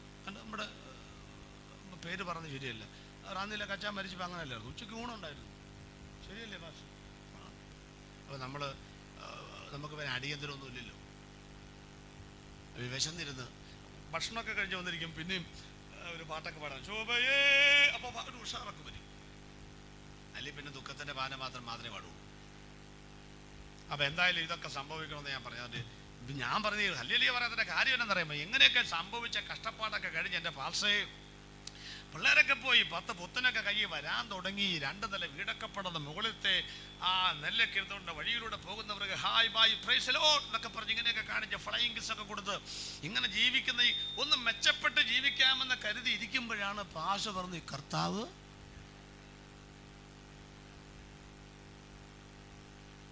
ഇതിപ്പേതാ കത്തിയെടുത്ത് ചങ്കിനോടൊരു കുത്ത്. കർത്താവിന് വരാൻ കണ്ട സമയം. ഞങ്ങളുടെ വയനാട്ടിലെ അപ്പച്ചൻ പറഞ്ഞ പോലെ സാക്ഷ്യം പറയാൻ അപ്പച്ചൻ എന്നിട്ട് പറയാം, കർത്താവ് നല്ലവനും വിശ്വസനീയനാണ്, പക്ഷെ എന്നാലും അങ്ങേര് ഈ പണി എന്നോട് ചെയ്തല്ലോ. എന്നാ പണി? എന്നോട് ഈ ചതി ചെയ്തല്ലോ അങ്ങേര്. അതെല്ലാം നോക്കി എന്നാ പണി?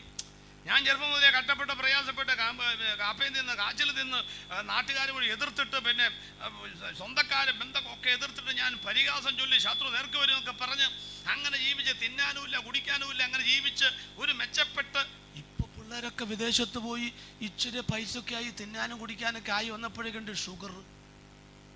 പിള്ളേർ കർത്താവ് ഈ പണി എന്നോട് ഈ ചെയ്തല്ലോ എന്ന് ഒരു കണക്ക് ചിന്തിച്ചാൽ ശരിയല്ലേ? എന്നെ പ്രിയപ്പെട്ടവരെ, കാലം തീരാറായി, ഈ ലോകം തീരാറായി. പണ്ടത്തെ പുലി വരുന്ന കഥയൊന്നും അല്ല കേട്ടോ, ഇത് വരും. യേശു വരും. സമയം അടുത്തിരിക്കുന്നു. മുഖവരകൾ അവസാനിപ്പിക്കുന്ന 1ാമത്തെ പോയിന്റിലേക്ക് വരുന്നു. യേശുവിൻ്റെ വരവെന്ന് പറഞ്ഞാൽ എന്താണ്, എന്തല്ല. ഒരു ടൈറ്റിൽ. യേശുവിൻ്റെ വരവെന്ന് പറഞ്ഞാൽ എന്താണ്, എന്തല്ല.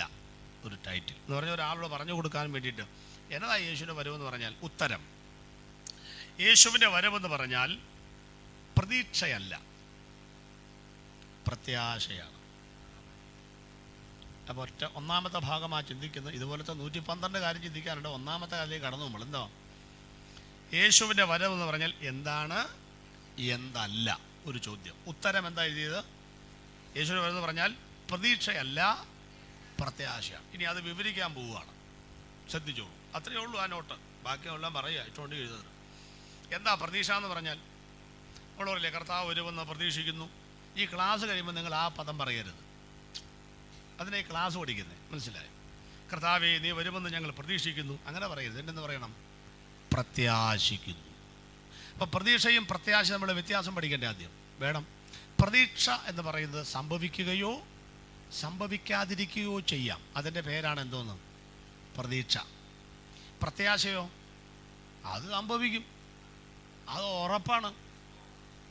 സ്തോത്രം.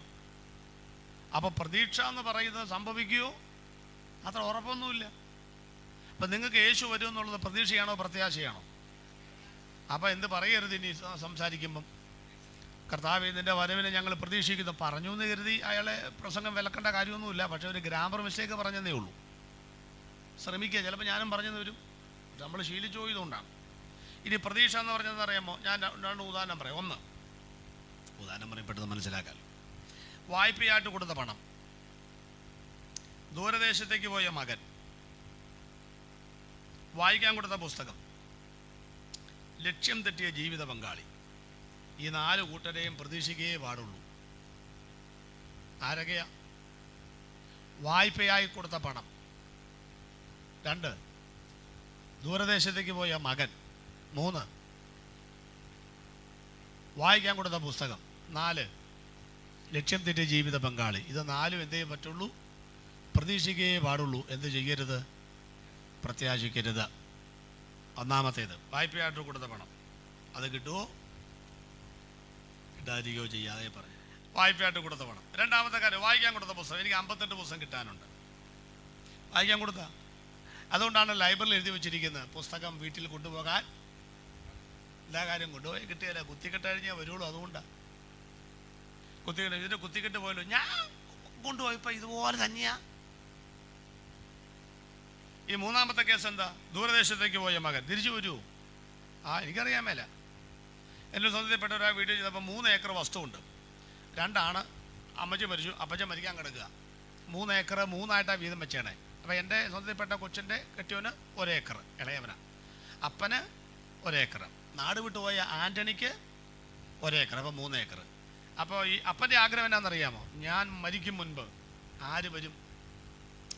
അന്തോണി വരും. അവൻ്റെ കൈ കൊണ്ട് ഒരു തുള്ളി വെള്ളം മേടിച്ചിട്ട് ഞാൻ എന്ത് ചെയ്യുള്ളൂ? ചാകുള്ളൂ. അപ്പൻ്റെ ആഗ്രഹം അതാണ്. ഈ വെള്ളം കൊടുത്തുകൊണ്ടിരിക്കുന്ന മോൻ്റെ ആഗ്രഹം എന്നാണെന്നറിയാമോ? ആ കുരുത്തം കെട്ടവൻ നാട് വിട്ടുപോയ സമയം മുതൽ ഞാനാണ് അപ്പനെ നോക്കിയിട്ടുള്ളത്. അപ്പനങ്ങ് ചത്തച്ചാവും ഒന്നാമതി. കാരണം അത് ചാകുകയാണെങ്കിൽ ഇതെല്ലാം കൂടെ ആർക്കെടുക്കാം?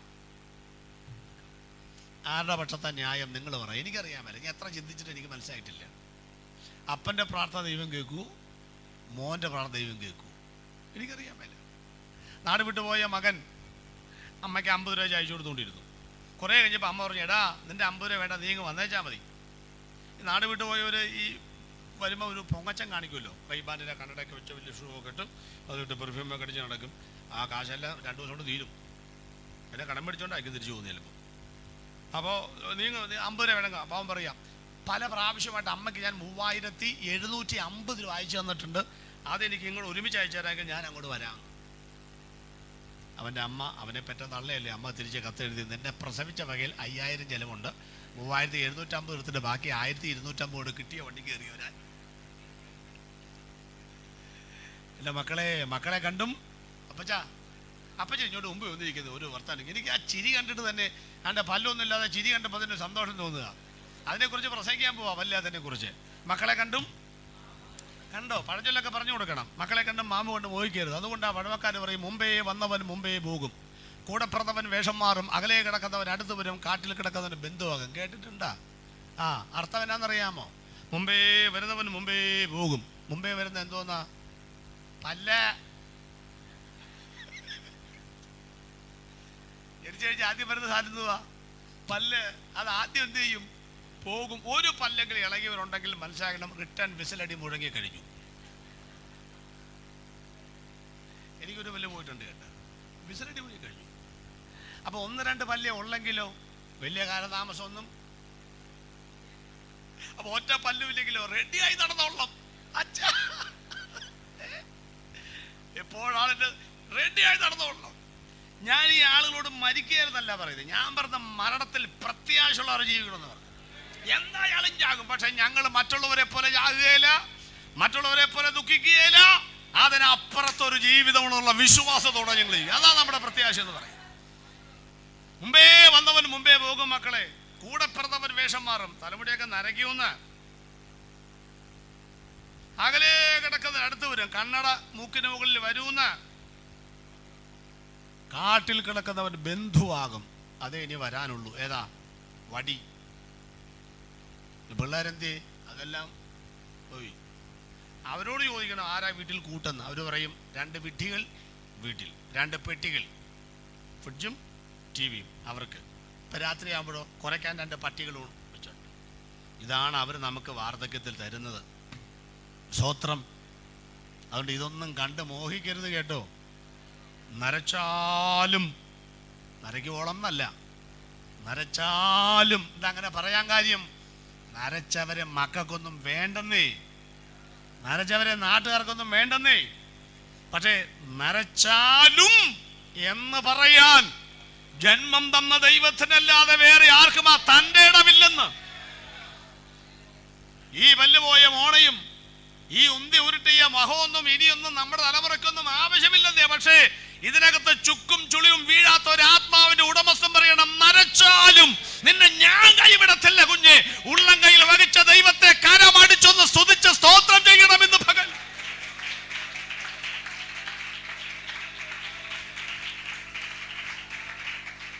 അപ്പോ ലക്ഷ്യം തെറ്റിയ ജീവിത പങ്കാളി അത് ചിലപ്പോൾ വരും. ആണുങ്ങൾ ലക്ഷ്യം തെറ്റിയ തിരിച്ചു വരും. എൻ്റെ അപ്പൻ 13 പ്രാവശ്യം നാട് വിട്ടു പോയിട്ടുണ്ട്. 13 പ്രാവശ്യം തിരിച്ചു വന്നു. പുള്ളിക്കാരൻ നാട് വിട്ടു പോകുന്നു പൂച്ചയെ പുഴയിലെറിയുന്ന ഒരുപോലെ. നമ്മൾ പൂച്ചയെ പുഴയിലെറിഞ്ഞാലും തിരിച്ചു വരത്തില്ലയോ? ഒരു പുള്ളി പൂച്ചയെ പുഴയിലെറിയാൻ പോയി. അവിടെ ചെന്ന് എറിഞ്ഞു വെച്ചും ഇനിയിപ്പോൾ ചൂട്ട് വേണ്ടല്ലോ എന്നും പറഞ്ഞു ആ ചൂട്ടും കൂടെ അങ്ങോട്ട് എറിഞ്ഞു കളഞ്ഞു. തിരിച്ചു വരുമ്പോഴൊരു 4 കവല വനമാ. ഏതാ വഴിന്ന് പുള്ളിക്ക് അറിയാൻ മേല. പുള്ളിനെ സ്തംഭിച്ച് നിൽക്കുമ്പം പൂച്ച മുമ്പിൽ കയറി ചൊറിഞ്ഞ് ഇതാ വഴിതെന്ന് പറഞ്ഞ് മ്യാവെന്നും പറഞ്ഞ് അത് എൻ്റെ വീട്ടിലോട്ട് പോയി. അപ്പം പിന്നെ പുള്ളി അതിൻ്റെ പുറകെ പോയി പുള്ളിയും വീട്ടിലെത്തി. വല്ലതും മനസ്സിലായോ? ഈ സാധനത്തെ എറിഞ്ഞാൽ വരുമെന്നേ. നമ്മുടെ ആളുകൾ പാപം പോലും ഉപേക്ഷിക്കുന്നത് അങ്ങനെ ഡിസംബർ 31 ഒറ്റ ഏറാ. എങ്ങോട്ട്? ഒഴുകുന്ന ഒരു ആത്മ നദിയിലേക്ക് ഒറ്റ ഏറാ. പൂച്ച എറിയുന്ന പോലെ അല്ല എറിയേണ്ടത്. പൗലോസ് പാമ്പിനെ കുടഞ്ഞിട്ടതുപോലെ കുടയേണ്ടത്. മനസ്സിലായോ? എന്നൊക്കെ വല്ല ഉപാസപ്പാർത്തിയാണെങ്കിൽ പറയാമായിരുന്നു. അവിടെ നിൽക്കട്ടെ. അതുകൊണ്ട് ഒരു പുരുഷൻ നാട് വിട്ടു പോയാലും വരും. വന്നാൽ നാട്ടുകാർ സ്വീകരിക്കുകയും ചെയ്യും. കൂളിംഗ് ഗ്ലാസ്സൊക്കെ വെച്ച് വന്നാൽ മതി. റീബാൻഡിൻ്റെ കണ്ണടയും ലാക്കോസിൻ്റെ ബെൽറ്റും ഡെക്ക് മാർക്കിൻ്റെ ഷൂവും ഒരു ലിവിങ്ങിൻ്റെ ആരോടെ ഒരു പാൻറ്റും അല്ല ഷർട്ടും ലിവിങ്ങിൻ്റെ ഒരു പാൻറ്റൊക്കെ ഇട്ട് ഒന്നുമില്ലെങ്കിലും നന്നാ മതി. പെണ്ണ്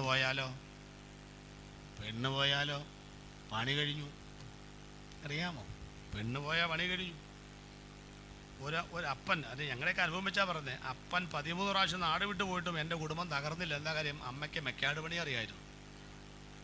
പെരുമ്പാവൂർ സാഞ്ചോ ആശുപത്രിയിലെ മൊത്തം മെക്കാട് പണി എൻ്റെ അമ്മയെപ്പോലുള്ള പാവത്തിലെ പെണ്ണുങ്ങളാണ്. അവരൊക്കെ പണി ചെയ്ത് ഈ കെട്ടിയന്മാർ തോന്നിയ ദിവസം കാണിച്ചാലും അവരൊക്കെ വല്ലവനെ വീട്ടിൽ അടുക്കള പണിക്ക് പോയും തുണി കഴുകിയും അവിടുത്തെ മോരുകറിയും നിന്നൊക്കെ ജീവിച്ചൊരു കാലം എനിക്കുണ്ടെന്നേ. അവരെ പിള്ളേരെ കൈവിടുകയില്ലെന്നേ, ഒരു പരിധി വരെ വിടത്തില്ലെന്നേ. ഇന്നും അങ്ങനെ ജീവിക്കുന്നവരില്ലേ? എൻ്റെ ആ അമ്മമാരെയൊന്നും ജന്മത്തിൽ മറക്കരുത് കേട്ടോ. എൻ്റെ അമ്മ എൻ്റെ വീട്ടിലുണ്ട്. ചെന്നാൽ എത്ര സമയമാണ് വർത്തമാനം പറയുന്നറിയാമോ? കണ്ടാൽ വലിയ ഭംഗിയൊന്നുമില്ല, എനിക്ക് വലിയ ഭംഗി. പക്ഷെ ഓർത്തോളണം, കാരണന്മാരുടെ ഭംഗിയൊക്കെ നമ്മുടെ പ്രായത്തിൽ നമ്മളെക്കാൾ അവർക്ക് ഭംഗിയുണ്ടായിരുന്നു. അപ്പോൾ അമ്മ ഒരു പെണ്ണ് നാട് വിട്ടു പോയാലോ തീർന്നില്ലേ പണി? അവൾ 5-6 കൊല്ലം വേറൊരുത്തൻ്റെ കൂടെ പോയിച്ച് പിന്നെ നാട്ടിലേക്ക് വന്ന നാട്ടുകാർ കയറ്റുമോ? വീട്ടുകാർ കയറ്റുമോ? പിള്ളേർ കയറ്റുമോ? ഇയാൾ പോയിട്ട് വന്നാൽ കയറ്റുമല്ലോ. അതിൻ്റെ വ്യത്യാസം. ഇപ്പം നമ്മുടെ നാട്ടിൽ സോണിയാഗാന്ധി കല്യാണം കഴിച്ചില്ല. കല്യാണം കഴിച്ചാൽ അപ്പം തീരില്ലേ നേതൃത്വം? തീർന്നു.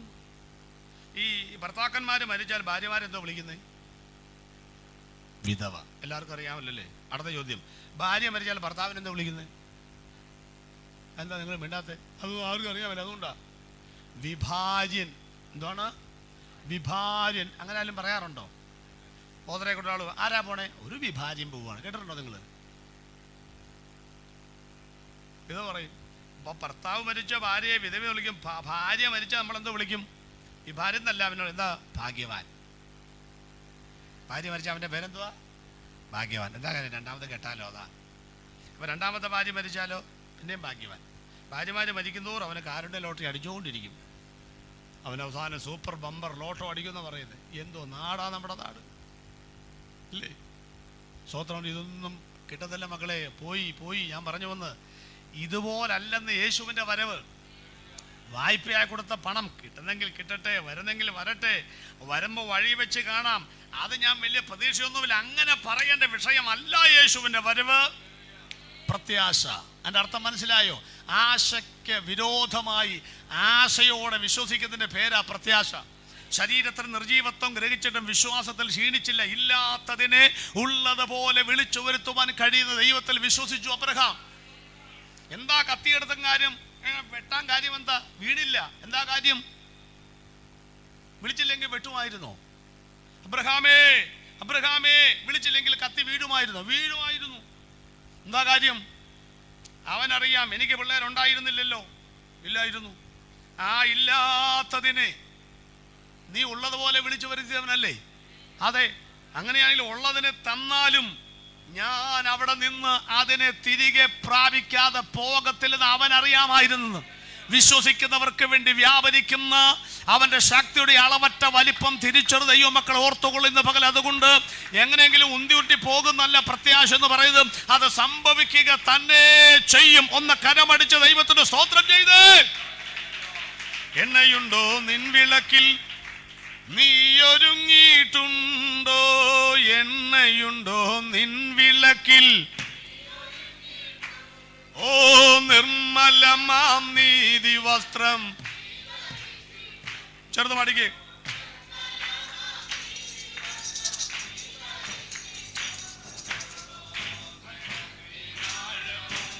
നീളമതിൻ വീതിയും ത്യാഗവും സമ്പൂർണതയും നീ ഗ്രഹിച്ചിട്ടുണ്ടോ?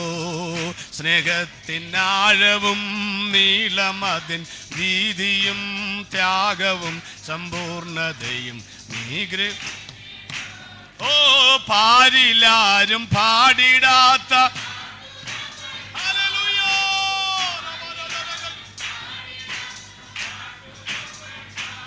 ഓ പാരിലാരും ചൂടിടാത്ത വാടാമുടി, ഓ പാരിലാരും ചൂടിടാത്ത ജീവന്റെ നാഥനായി ത്യാഗം സഹിച്ചതാം സ്നേഹമണവാളനോ സിയോൻ പുരേ വാഴും. ജീവന്റെ നാഥനായി ത്യാഗം സഹിച്ചതാം സിയോൻ പുരേ വാഴും. പ്രത്യാശയോടിതാ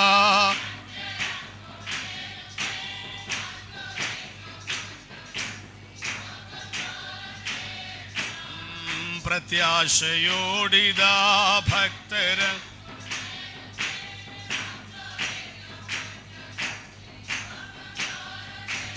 അതുകൊണ്ട് യേശുവിന്റെ വരവെന്ന് പറഞ്ഞാൽ നമുക്ക് എന്തല്ല? പ്രതീക്ഷയല്ല. ഇനി കരമുയർത്തിച്ച് പറ, അതെൻ്റെ പ്രത്യാശയാണ്. ഏത് യുക്തിവാദി പറഞ്ഞാലും പിള്ളേർ പറഞ്ഞാലും പാസ്റ്റർ പ്രസംഗിച്ചാലും ഇല്ലേലും യേശുവിൻ്റെ വരവ് എൻ്റെ പ്രത്യാശയാണ്. ഈ പ്രത്യാശ കൊണ്ട് സംഭവിച്ച കാര്യം കൂടെ പറയാം ഞാൻ. അതായത് രക്തസാക്ഷികളുടെ ചരിത്രം വായിച്ച് നമ്മൾ പഠിക്കുന്ന ഇടയ്ക്കൊക്കെ ഒരു പുസ്തകം പരിചയപ്പെടുത്താം. പ്രഭ വിതറിയ മിഷണറിമാർ. നമ്മുടെ വി പി ഫിലിപ്പ് സാറൊക്കെ എഴുതിയ പുസ്തകമാണ്. 50 മിഷണറിമാരുടെ ജീവചരിത്രമുണ്ട്. നിങ്ങൾ ഈ 1 കൊരിന്ത്യർ 16:23 വായിച്ചിട്ടില്ലേ? നമ്മുടെ കർത്താവിനെ സ്നേഹിക്കാത്ത ഏവനും ശപിക്കപ്പെട്ടവൻ. നമ്മുടെ കർത്താവ് വരുന്നു. വായിച്ചിട്ടുണ്ടോ? അവിടെ നമ്മുടെ കർത്താവ് വരുന്നു. ആ പദത്തിൻ്റെ അരാമ്യ പദമാണ് മാറാനാഥ. മാറാനാഥ. അത് എപ്പോൾ പറയുന്ന വാക്കാണെന്നല്ലോ അറിയാമോ? അത് പറയാം. 7000 പേര് മുതൽ 12000 പേര് വരെ ഇരിക്കുന്ന പുരാതന കാലത്തെ വമ്പൻ സ്റ്റേഡിയങ്ങൾക്ക് നടുവിൽ ആഴ്ചകളോളം പട്ടിണിക്കിട്ടിരിക്കുന്ന രക്തസാക്ഷികളായി വിധിക്കപ്പെട്ട രക്ഷിക്കപ്പെട്ട ആളുകളെ മരണത്തിനായിട്ട് കൊണ്ടുവരുന്ന ഒരു ഓഡിറ്റോറിയം, ഒരു ഗാലറിയും. അവിടെ ക്രൂര മൃഗങ്ങളുടെ ഇങ്ങനെ അഴി ഇരിക്കുകയാണ്. അപ്പോൾ 7000 പേരിൽ 12000 പേര് വരെയുണ്ട്. കൈകാലുകൾ പിറകിൽ ബന്ധിച്ചാണ് കൊണ്ടുവരുന്നത്. അപ്പോൾ അവരെ ഇവിടെ നിർത്തിയിട്ട് ഈ കൂടങ്ങ് തുറന്നു വിടുമ്പം ഹിംസ്ര ജീവികൾ, സിംഹങ്ങൾ വന്നവരെന്ത് ചെയ്യും? കടിച്ചു കീറി തിന്നും. ഗർഭിണികളായ സ്ത്രീകളുണ്ട്, അവരുടെ വയറൊക്കെ വലിച്ചു പൊട്ടിച്ച് ഈ മാംസപിണ്ഡം പോലെ കിടക്കുന്ന കുഞ്ഞുങ്ങളെയൊക്കെ തിന്നുന്നത് കണ്ടുകൊണ്ട് ആളുകളിങ്ങനെ ആർപ്പ് വിളിക്കും. അത് പണ്ടത്തെ ഒരു ആഘോഷമാണ്. അപ്പം അങ്ങനെ ഇവരെ കൊണ്ടുവരുമ്പം ഇവരോട് ഒരു ചോദ്യം ചോദിക്കും, നിങ്ങൾക്ക് അവസാനമായി എന്തെങ്കിലും ആഗ്രഹമുണ്ടോ? നമ്മളോടൊക്കെ ചോദിച്ചാൽ എന്നാ പറയുന്നത്? അവസാനമായി ഒരാഗ്രഹം എന്തോ പറയും, എന്തൊക്കെ പറയില്ലേ? ഞാൻ പറയുന്നില്ല, ഗൗരവമുള്ള വിഷയത്തിൽ നമ്മുടെ ചിരി വേണ്ടല്ലോ എന്ന് കരുതിയ പല കാര്യങ്ങൾ പറയും. ഇവർ പറഞ്ഞ കേട്ടം, ഞങ്ങളുടെ കൈകളുടെ ബന്ധനം ഒന്ന് അഴിക്കാമായിരുന്നെങ്കിൽ ഇവരോട് ഒരു ടാറ്റ പറഞ്ഞിട്ട് പോകാമായിരുന്നു. അത്രയേ ഉള്ളൂ അവരുടെ ആഗ്രഹം. അവസാനത്തെ ആഗ്രഹം സാധിപ്പിച്ചു കൊടുക്കുക എന്നുള്ളത് ധാർമ്മിക മര്യാദയാണ്. ആ മൂല്യച്ചു നഷ്ടപ്പെടാതിരിക്കുവാൻ അവരെന്ത് ചെയ്യും? കൈകളുടെ ബന്ധനം അഴിക്കും. അന്നേരം അവർ ഈ സ്റ്റേജിലേക്ക് നോക്കി ഉറക്കെ പറയുന്ന പദമാണ് മാറാനാഥാ എന്ന് പറയും. എന്തിനാ പറയുന്നറിയാമോ? ഞങ്ങൾ വിശ്വസിച്ച ഈ യേശുവിനെ ഈ ഇരിക്കുന്നവരിൽ ആരെങ്കിലും വിശ്വസിക്കുന്നുണ്ടോ എന്നറിയാനാ. ഇനി അവിടെ നിന്നുകൊണ്ട് അവരപ്പം വിശ്വസിക്കുന്നവരുണ്ടെങ്കിൽ എന്ത് ചെയ്യും? തിരിച്ച് മാറാനാഥാ എന്ന് പറയും. ഇനി അങ്ങനെ പറഞ്ഞാലത്തെ കാര്യം കേൾക്കണം. അടുത്തത്, ആ പറഞ്ഞവനെ അന്നേരം അറസ്റ്റ് ചെയ്യും. അവൻ ആരാന്ന് മനസ്സിലായി, രക്ഷിക്കപ്പെട്ടവന് മനസ്സിലായി. അവനെ ഇനിയൊരു വിസ്താരം കൂടാതെ നിശ്ചയിക്കപ്പെട്ട തീയതിയിൽ ഇവനെയും ഇതുപോലെ കൊണ്ടുവന്ന് ക്രൂര മൃഗങ്ങൾക്ക് ഇട്ടുകൊടുക്കും എന്ന കിരാതമായ അഴിക്കാനാകാത്ത നിയമം കിടക്കുമ്പോഴും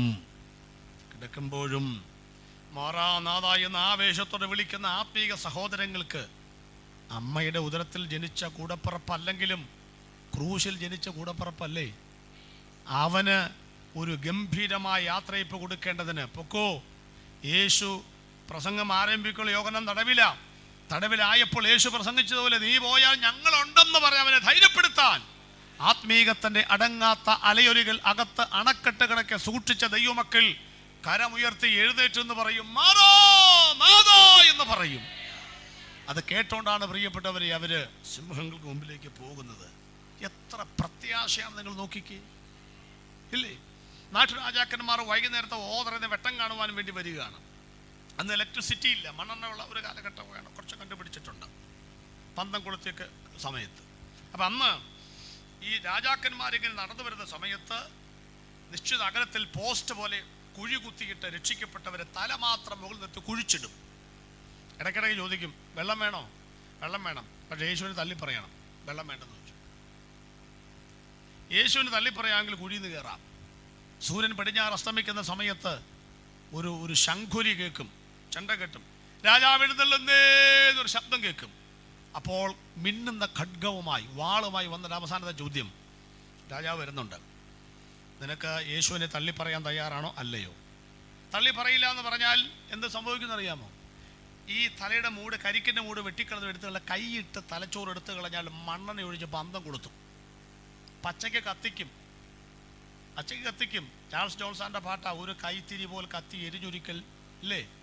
ഈ പാട്ട് പാടിയിട്ട് ഞാൻ 42 കൊല്ലമായി ഇതുവരെ കാലി മുള്ളു കൊള്ളാൻ ദൈവം സമ്മതിച്ചിട്ടില്ല കേട്ടോ. മഴ വന്നു വെയിൽ വന്നു യോത്തിന് വരാത്ത എത്ര പാർട്ടികളുണ്ടോ അവിടെ. അപ്പം നിങ്ങൾ നോക്കിക്കൊള്ളണം. ഇങ്ങനെ ചോദിക്കും. അപ്പം ഇതാണ് സംഭവിക്കാൻ പോകുന്ന അറിഞ്ഞുകൊണ്ടാണ് ചോദിക്കുന്നത്. അവൻ പറയും, ഇല്ല ഞാൻ തള്ളി പറയില്ല. ആ ഖഡ്ഗം വീശുകയാണ്. ആ മൂട് എടുത്ത് കളഞ്ഞ് തലച്ചോറ് എടുത്ത് കഴിഞ്ഞ് മണ്ണെണ്ണ ഒഴിച്ച് പന്തം കൊളുത്തി ആ പന്തത്തിന്റെ വെളിച്ചത്തിലാണ് ആര് എഴുന്നള്ളുന്നത്? രാജാവ് എഴുന്നള്ളുന്നത്. എന്തുകൊണ്ട് അവർ ആ മരണത്തിന് കീഴടങ്ങിയെന്നറിയാമോ? ഒരു നല്ല ശവപ്പെട്ടിയും നല്ല ശവക്കോട്ടയും നല്ല അടക്കവും കിട്ടിയില്ലെങ്കിലും ഇവിടെ ഞങ്ങൾ കൈത്തിരി പോലെ എരിഞ്ഞവിടെ തീർന്നാലും മണ്ണിനെ ജയിച്ച് ഉയർത്ത ക്രിസ്തു മേഘമണ്ഡലത്തിൽ വന്നുകൊണ്ട് മനുഷ്യപുത്രന്മാരെ തിരികെ വരുവിരുന്ന് വിളിക്കുന്ന സമയത്ത് എവിടെ അടങ്ങിയാലും എവിടെ ഒടുങ്ങിയാലും തേജസ്കരിക്കപ്പെട്ട ശരീരവുമായി ആത്മനാഥനെ എതിരേക്കാൻ ഞങ്ങൾ ഉയർത്തി നിൽക്കുമെന്ന പ്രത്യാശയുള്ളത് കൊണ്ടാണ് അവരെ ആ മരണത്തിന് കീഴടങ്ങിയത്. പ്രിയപ്പെട്ടവരെ, എന്നെ പലപ്പോഴും ചങ്ക് തകർത്തൊരു മരണമുണ്ടെന്നറിയാമോ? ഈ നൂറ്റാണ്ടുകൾ കൊണ്ട് വളർന്ന് പടർന്ന് പന്തലിച്ചു നിൽക്കുന്ന പടുകൂറ്റൻ വൃക്ഷങ്ങൾ, അതിൻ്റെ ശിഖരങ്ങൾ ഇങ്ങനെ പോയേക്കുക. അരോഗ ദൃഢ ഗാത്രന്മാരായ ചെറുപ്പക്കാര് വടമെറിഞ്ഞിട്ട് ആ കമ്പിങ്ങനെ വളച്ചു പിടിക്കും. അപ്പം ഇങ്ങനെ വളഞ്ഞു വരും. ഇവിടെയും കമ്പ് വളച്ചു പിടിക്കും. എന്നിട്ട് രക്ഷിക്കപ്പെട്ട ഒരാളെ കൊണ്ടുവന്ന് അവൻ്റെ വലത്തെ കൈയും വലത്തെ കാലും ഒരു വൃക്ഷത്തിൻ്റെ കമ്പിൽ കെട്ടും. ഇടത്തെ കൈയും ഇടത്തെ കാലും മറുവൃക്ഷത്തിൻ്റെ കമ്പിൽ കെട്ടും. എന്നിട്ടാണ് ചോദിക്കുന്നത്, യേശുവിനെ തള്ളി പറയാൻ തയ്യാറാണോ? അല്ല എന്ന് പറഞ്ഞാൽ വടം വിടുക. ബാക്കിയൊന്നും പറയാനും കേൾക്കാനും നമുക്ക് പറ്റത്തില്ല പ്രിയപ്പെട്ടവരെ. അവൻ പറയും, ഇല്ല, യേശുവിനെ ഞങ്ങൾ തള്ളിപ്പറയില്ല. വടം വിടും. മഹാപുരോഹിതൻ്റെ കയ്യിലിരിക്കുന്ന കുറുപ്രാവിനെ കീറിയെടുക്കുന്ന ലാഘവത്തോടെ, നമ്മുടെ ബംഗാളി പിള്ളേർ ഇപ്പം ചിക്കൻ കീറുന്ന ലാഘവത്തോടെ, സർവ്വലോകത്തെക്കാളും വിലപിടിപ്പുള്ള ആത്മാവിൻ്റെ ഉടമസ്ഥ വസിക്കുന്ന ഈ ശരീരം എല്ലിൻ കൂടുകൾ തകർത്ത് പിടിച്ചെടുത്തുകൊണ്ട്, വാരിയെല്ലുകൾ തകർത്ത് കടകട ശബ്ദം കേൾപ്പിച്ചുകൊണ്ട് 2 പീസായി കീറി അങ്ങോട്ട് പോവുകയാണ്. പിടയ്ക്കുന്ന മാംസതുണ്ടത്തിൽ നിന്ന്, കണ്ണൊക്കെ ഉന്തി നിൽക്കുന്ന മാംസതുണ്ടിൽ നിന്ന് ചോര തുള്ളികൾ ഇറ്റിറ്റായി താഴോട്ട് വീഴുമ്പം ആത്മാവ് പോലും പോയിട്ടുണ്ടാവില്ല. ഇവനോട് ചോദിക്കുക, അടുത്തായിട്ട്, നിനക്കിത് കണ്ടിട്ടെങ്കിലും യേശുവിനെ തള്ളിപ്പറയാൻ തയ്യാറാണ്? ഈ മരിച്ചവനേക്കാൾ പാസ്റ്റർ എൻ്റെ മനസ്സ് ഉലച്ചത് രണ്ടാമത്തവൻ്റെ മറുപടിയാണ്. അവനെന്താ പറയുന്നറിയാമോ? സാറ്, എങ്ങനെ ഈ മരണം വേണ്ടെന്ന് വെക്കും? കാരണം ഞങ്ങളുടെ കർത്താവ് മരിച്ചത് ആകാശത്തിനും ഭൂമിക്കും മധ്യേ കിടന്ന, അവിടെ കിടന്ന് മരിക്കാൻ, ഈ മരക്കൊമ്പിൽ കിടന്ന് മരിക്കാൻ ഭാഗ്യം കിട്ടുന്ന ഈ മരണം വേണ്ടെന്ന് വെക്കില്ല സാർ, വടം വിട്ടോളൂ എന്ന് പറയുന്ന ആ ഒരു ആത്മീയതയുണ്ടല്ലോ പ്രിയപ്പെട്ടവരെ, അതിനൊന്നും പകരം വെക്കാൻ ഇവിടുത്തെ വെയിലിനും ഇവിടുത്തെ മഞ്ഞിനും മഴയ്ക്കൊന്നും കഴിയില്ലെന്ന്, ഒരു വാദത്തിനും ഉളുക്കിനൊന്നും കഴിയത്തില്ലെന്ന്, ഒരു മഴ വന്നാലൊന്നും കഴിയത്തില്ലെന്ന് ആ പ്രത്യാശയോടെ ഈ വിശ്വാസ ജീവിതം 15.5 കോടി രക്തസാക്ഷികൾ ചുടുതിണമൊഴിച്ചാണ് സുവിശേഷം എന്ന് പറയുന്ന വടവൃക്ഷം ഇങ്ങനെ പൂത്ത് തളുത്ത് നിൽക്കുന്നത് എന്ന് ഞാൻ പറയുമ്പോൾ, ഇതിന്റെ ചുവട്ടിൽ രക്തസാക്ഷികളായി മാറിയവരെ ഓർത്ത കരമൊന്ന് ഉയർത്തി ഇന്നൊരു പകൽ ദൈവത്തെ സ്തുതിക്കണം. ദൈവത്തിന്റെ മക്കൾ, സ്തോത്രം. എത്രയെത്ര സാക്ഷികളെ പറയാണ്ടെന്നറിയാം. നമ്മുടെ സമയത്തിന്റെ കുറവുകൊണ്ട് ഞാൻ അങ്ങോട്ടൊന്നും പോകുന്നില്ല. അതുകൊണ്ട് ഒറ്റ പോയിന്റ് നിൽക്കുക. 1 മണിയാകുമ്പോഴേക്കും 3-4 പോയിന്റ് ചിന്തിക്കണമെന്നൊക്കെ ഞാൻ വിചാരിച്ചു. പ്രിയപ്പെട്ടവരെ, തുറന്നും തീർത്തും പറയട്ടെ, യേശുവിൻ്റെ വരവെന്ന് പറയും നമുക്ക് എന്തല്ല? പ്രതീക്ഷയല്ല. അതുകൊണ്ട് ഈ നാമം ധരിച്ചിട്ട് കഷ്ടത സഹിക്കേണ്ടി വന്നാലും, മരണം സഹിക്കേണ്ടി വന്നാലും, പറയാൻ എളുപ്പമാണെങ്കിലും ബുദ്ധിമുട്ടാണ്. കഷ്ടതയ്ക്കോ പട്ടിണിക്കോ ഉപദ്രവത്തിനോ നഗ്നതയ്ക്കോ വാളിനോ ഇപ്പോൾ ഉള്ളതിനോ വരുവാനുള്ളതിനോ ഉയരത്തിനോ ആഴത്തിനോ മരണത്തിനോ ദൂതന്മാർക്കോ വാഴ്ചകളോ അധികാരങ്ങൾക്കൊന്നും യേശുവിൻ്റെ സ്നേഹത്തിൽ നിന്നും എന്നെ വേർപിരിക്കാൻ കഴിയില്ല. എൻ്റെ യേശു വരും. ഈ ധൈര്യം ഉണ്ടാകട്ടെ. നെഞ്ചിൽ കൈവച്ച് പറ, യേശു വരും, യേശു വരും, എനിക്ക് വേണ്ടി എൻ്റെ യേശു വരും. ഇതൊരു പ്രതീക്ഷയല്ല. രണ്ടാമത്തെ പോയിന്റിലേക്ക് കിടക്കും. രണ്ടാമത്തെ പോയിന്റ് അറിയാമോ? എന്ന് പറഞ്ഞാൽ 10 വിധമായ പഠിപ്പിക്കലുകൾ. ഇതാണ് 10 വിധമായ പഠിപ്പിക്കലുകൾ. അതാണ്, അതായത് യേശുവിൻ്റെ വരവിനെ സംബന്ധിച്ച് 10 വിധമായ പഠനങ്ങൾ ഉണ്ടായിട്ടുണ്ട്. അതെന്താണെന്ന് പറയാം. നിങ്ങളെന്താ എഴുതിക്കോ. 1, രക്ഷിക്കപ്പെടുമ്പോൾ. 10 വിധ പഠിപ്പിക്കലുകൾ എന്ന് എഴുതിയല്ലോ അല്ലേ ടൈറ്റിൽ താഴെ. രക്ഷിക്കപ്പെടുമ്പോൾ. 1, രക്ഷിക്കപ്പെടുമ്പോൾ. 2, സ്നാനപ്പെടുമ്പോൾ. ടൈറ്റിൽ എന്താ? രണ്ടാമത്തെ പോയിന്റ് എന്താ? 10 വിധ പഠിപ്പിക്കലുകൾ. ഇനി അതിൻ്റെ 10 സബ് പോയിന്റുകൾ പറയും. എന്താ 10 വിധ പഠിപ്പിക്കൽ? 1, രക്ഷിക്കപ്പെടുമ്പോൾ. 2, സ്നാനപ്പെടുമ്പോൾ. 3, അഭിഷേകം പ്രാപിക്കുമ്പോൾ. 4, മരിക്കുമ്പോൾ. 4 സ്പീഡുള്ളവരുണ്ടോ? 5, അഭിവൃദ്ധി പ്രോസ്പെരിറ്റി, 5-ാമത്തെ ഉപദേശം. 6, യെരുശലേമിൻ്റെ നാശത്തിൽ, 6-ാമത്തെ ഉപദേശം.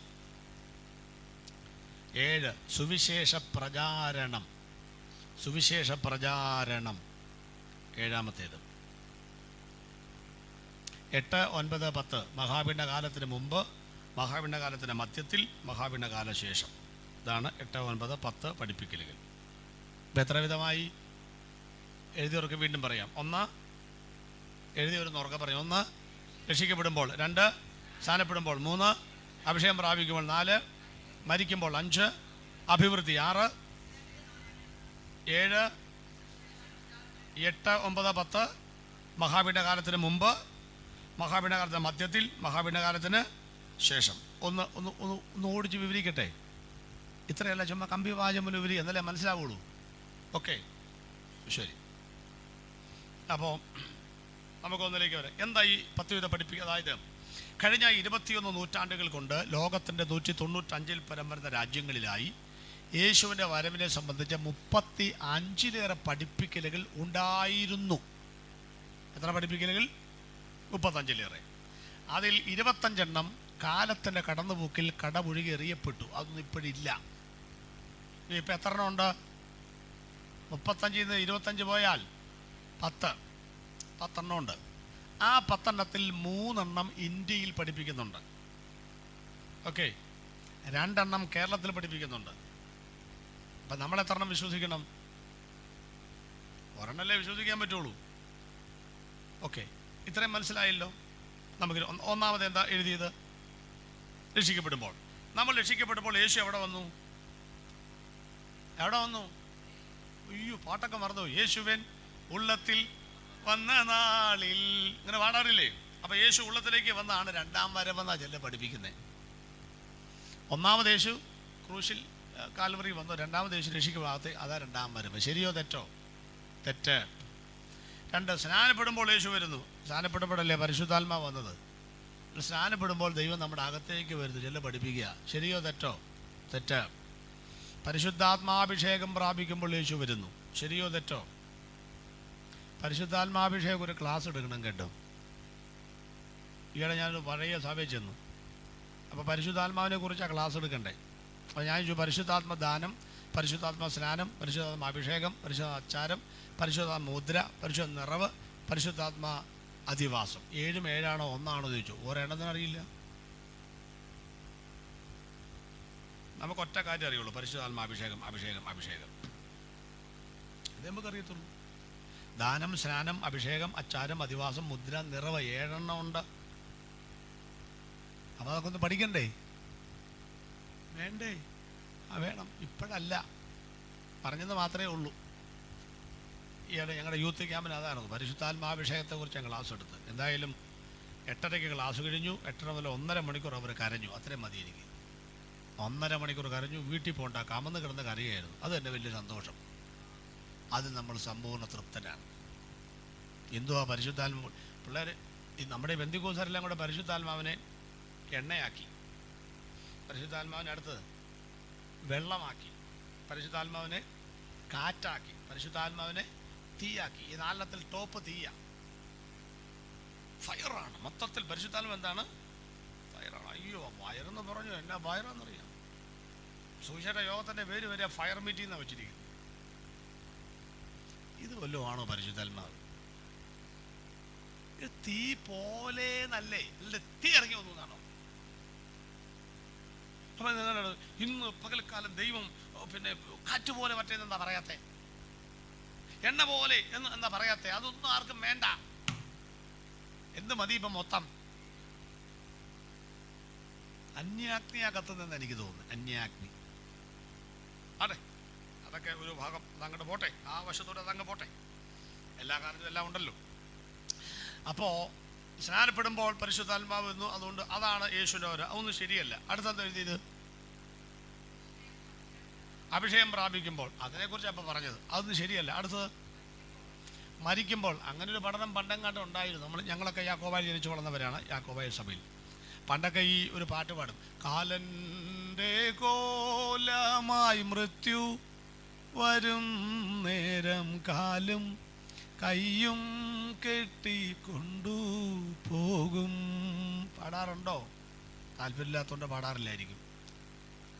ആ പാട്ടിൻ്റെ അർത്ഥം ഇതാണ്: കാലൻ്റെ കോലമായി ആര് വരും? മൃത്യു വരും എന്ന് പറഞ്ഞാൽ അത് സാഹിത്യ ഭാഷയാണ്. കാലൻ്റെ കോലമായി കാലമാടൻ വരും എന്നായി പറഞ്ഞതിൻ്റെ അർത്ഥം. കാലമാടനെ കണ്ടിട്ടുണ്ടോ? ഇല്ലേ? ഒരു കറുത്ത പോത്തിൻ്റെ പുറത്ത് റാ പോലെ 2 കൊമ്പൊക്കെ ആയിട്ട്, ഞണ്ട് പൊത്തി നോക്കുന്ന പോലെ 2 ഉണ്ട കണ്ണിങ്ങനെ നിൽക്കുന്നു. ബബിൾ കം പിടിച്ച് വലിച്ചു നീട്ടിയത് പോലെ 2 പല്ല് നേരെ താഴോട്ട്, ഒരു കറുത്ത നൈറ്റി, ചെസ്റ്റ് നമ്പർ 666, പിറകിൽ പരിണാമവാദ സിദ്ധാന്തന്റെ പ്രതീകമായി പിറകിൽ ഒരു വാല്, വിക്രമാദിത്യ ചക്രവർത്തി ഇട്ടതുപോലെ മുൻപോട്ട് വളഞ്ഞ് 2 ഷൂവ്, ഒരു ഫൈനൽ ടച്ചിന് ലുട്ടാപ്പിയുടെ ഒരു കുന്തവും. ഇത്രയുമായാൽ ആരായി? കണ്ടിട്ടില്ല. ഇതിനൊന്നും ആർക്ക് താല്പര്യമില്ലെന്നേ. ചാകണമെന്നൊക്കെ പറയുന്നെങ്കിൽ ആർക്കും. പണ്ടൊരു അമ്മച്ചി പറഞ്ഞു എപ്പോൾ നോക്കിയാലും തൊട്ടടുത്ത ഫോറസ്റ്റ് ഏരിയ. അപ്പം പറഞ്ഞു ഈ മോള് പറഞ്ഞു വിറക് പറിക്കൂട്ടോ നല്ല കഞ്ഞി വേണമെങ്കിൽ. അപ്പം അമ്മച്ചി പറയാ എൻ്റെ കാലമാടാ നീ ഒന്ന് കെട്ടിയെന്നരിച്ച് വന്നിരുന്നെങ്കിൽ. എപ്പോഴും വിളിയാ. അവിടെ ടി വി കണ്ടുകൊണ്ടിരിക്കുക. അങ്ങനെ ഒരു അമ്മച്ചി ചെയ്യുന്ന ഈ വിറകൊക്കെ പറയും ഭയങ്കര കനം, വിറകിന് ഭയങ്കര കനം. അപ്പം അമ്മച്ചി അവിടെ നിന്ന് പറഞ്ഞു എൻ്റെ കാലമാടാ. അവ പറയുന്നത് എന്തോന്നൊരു ഒച്ച. നോക്കിയപ്പോൾ കാലമാടം വന്ന് നിൽക്കുന്നത്. അപ്പം അമ്മ ചോദിച്ചു നീ ആരാടാ മോനെ? അമ്മച്ചി ഞാനാണ് കാലമാടൻ. ആണോ? കുറേ നാളായി അമ്മച്ചി വിളിക്കുന്നു. പക്ഷെ വരാൻ വലിയ തിരക്കായിരുന്നു.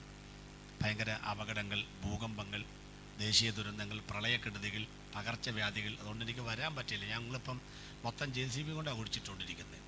അതുകൊണ്ട് അമ്മച്ചി വിളിച്ചപ്പം ഈ ഒറ്റ മരണമൊക്കെ ആയതുകൊണ്ടേ ഞങ്ങൾ വരാനായിട്ട് ശ്രദ്ധ. അങ്ങനെയല്ലേ? കണ്ട ഷിരൂരിൽ ഒരു പയ്യൻ അർജുനും നമ്മളതിൻ്റെ പുറകെയായിരുന്നു. അപ്പോഴുണ്ട് ഒരു ഉണ്ടക്കൈയിൽ 500 രൂപ. അപ്പോൾ ഷിരൂർ നമ്മളങ്ങ് വിട്ട് എല്ലാവരും പിന്നെ ചുരമല പോയി കയറുന്നു. അത് കഴിഞ്ഞപ്പോൾ വീണ്ടും അപ്പം അങ്ങനായി. വിചാരം പറഞ്ഞു അമ്മച്ചീനെ ഞങ്ങളങ്ങ് വിട്ടു. ഇപ്പോഴാണ് സമയം കിട്ടിയത്. കേട്ടെ അമ്മച്ചി എന്തിനാ വിളിച്ചതെന്ന് വെച്ചു. ഈ വിറകെട്ടൊന്ന് പിടിച്ചു തരാനാന്ന്. കേട്ടോ, ഇത്ര നാളും വിളിച്ചെന്തോന്നാ എന്നെ എപ്പോഴാ അങ്ങോട്ട് കെട്ടിയെടുത്തോണ്ട് പോകുന്നത്. വന്നപ്പോൾ എന്തോ പറയുന്നത് ഈ വിറകെട്ടൊന്ന് പോകാൻ താല്പര്യമുണ്ടോ? നമുക്ക് ഇല്ലത്തേ. അത് കാര്യമാണത്തേ. അതല്ലേ ഒരു ശ്വാസം കൊണ്ടാണ് നടക്കുന്നത്. ഇതുകൊണ്ടാണ് നടക്കുന്നത്. അത് കിട്ടാതാകുമ്പോഴും ആഞ്ഞു പിടിക്കും. വേണം ചാൻ കിടക്കുമ്പോൾ വിട്ടുകൊടുക്ക കൊടുക്കില്ല. അവസാനം ഗതിയില്ലാണ്ടാകുമ്പോൾ പിടി വിടുന്നതാണ്. എന്താ കൊടുക്കില്ല, വിട്ടുകൊടു വിട്ടു. ഏത് മനുഷ്യന് മുറ ചെന്നാലും ഒരു ഇത്രയേ ഉള്ളൂ. ഇങ്ങോട്ടെടുത്ത് അങ്ങോട്ട് കൊടുത്തിട്ട് ഈ സംഗതി കഴിഞ്ഞു. നമുക്ക് വേണ്ടി കറുത്ത കൊടി വരും. എന്താ ഇപ്പം നമ്മൾ രക്ഷിക്കപ്പെട്ടപ്പോൾ നമുക്കിപ്പം ഈ രക്ഷിക്കപ്പെട്ടവരെ കൊണ്ടുവരാൻ കാലമാടനാണോ വരുന്നത്? പിന്നെ ആരാ വരുന്നത്? ലൂക്കോസ് 16 ആ ദരിദ്രൻ മരിച്ചപ്പോൾ ദൂതന്മാർ അവനെ അബ്രഹാമിന്റെ മടിലേക്ക് കൊണ്ടുപോയി. നമ്മളെ കൊണ്ടുപോകാൻ ആരാ വരുന്നത്?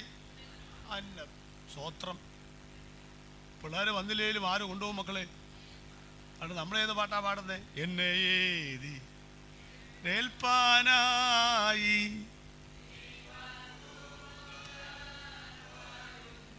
ഈ പേടിയില്ലാത്തവരൊക്കെ പാടിച്ചാൽ മതി. ആവശ്യമില്ലാതെ വെറുതെ പേടി വന്ന് പാടിയ അറ്റാക്കം വന്ന 3 ദിവസം ക്ലാസ് ഉള്ളതാണ്. വെറുതെ ഇവിടുത്തെ പാടി പക്ഷേ ഈ 1-ാം ദിവസം തന്നെ മുടിയാനായിട്ട് പാടണോ എന്നൊക്കെ അങ്ങനെ പേടിയുള്ളൊന്നും പാടണ്ടെന്നേ. അതങ്ങനെ അങ്ങനെ വിശ്വസിക്കുന്നവർ മാത്രം അങ്ങ് പാടിച്ചാൽ മതി. നമുക്കെന്താ പാടല്ലേ? എന്നെ ഏൽപ്പാനായി ദൈവദൂതർ വരുന്നു, വേണ്ടും പോലെ യാത്രയ്ക്കായി പുതുശക്തി. എത്ര മനോഹരമായ പാട്ടാണെന്നറിയാം. ഞാൻ എപ്പോഴും പറയും രാത്രി കിടക്കാൻ നേരത്തെ ഏത് പാട്ട് പാടിച്ച് കിടക്കണം? നീങ്ങിപ്പോ എൻ്റെ അതൊന്നും പാടിച്ച് കിടക്കരുത്. ഈ ചത്ത പാട്ട് മരണസമയത്തുള്ള പാട്ട് പാടി ആ പാട്ട് പാടിയപ്പോൾ ഓർത്തോളം ഇന്ന് രാത്രി ഞാൻ കിടക്കാമെന്ന് നേരം പോലെ ചിലപ്പോൾ എഴുന്നേറ്റൊന്നും വരികയില്ല. ആ ഒരു ചിന്ത ഉണ്ടായാൽ ക്ഷമ പറയേണ്ടവരൊക്കെ ക്ഷമ പറഞ്ഞിട്ടേ കിടക്കുള്ളൂ. നീങ്ങിപ്പോയി പാട്ടുകൾ പാടിച്ച് കിടന്നാൽ നാളെ നേരം പോലെ തന്നെ ഞാൻ കണ്ടോളാന്ന് പറഞ്ഞാൽ കിടക്കുള്ളൂ. നാളെ സൂര്യനൂതി ചെയ്യുമ്പോൾ ബാക്കി നിന്നോട് ഞാൻ അന്നേരം നേരം വിളിക്കട്ടെ. ആ സമയത്ത് ദൈവമേ നേരം വിളിച്ച് ചിലപ്പോൾ ഞാൻ ചത്തുപോയാലോ? അങ്ങനെ ചിന്തിച്ച് കിടന്നാലോ എല്ലാം ക്ഷമ പറയും. സ്വോത്രം. എല്ലാ ദിവസവും രാത്രി മരിച്ച് കിടക്കണം, പെട്ടി കിടക്കുന്ന പോലെ. നേരം വിളക്കുമ്പോൾ കൊച്ച് ആശുപത്രി ജനിക്കുന്ന പോലെ ജനിക്കണം.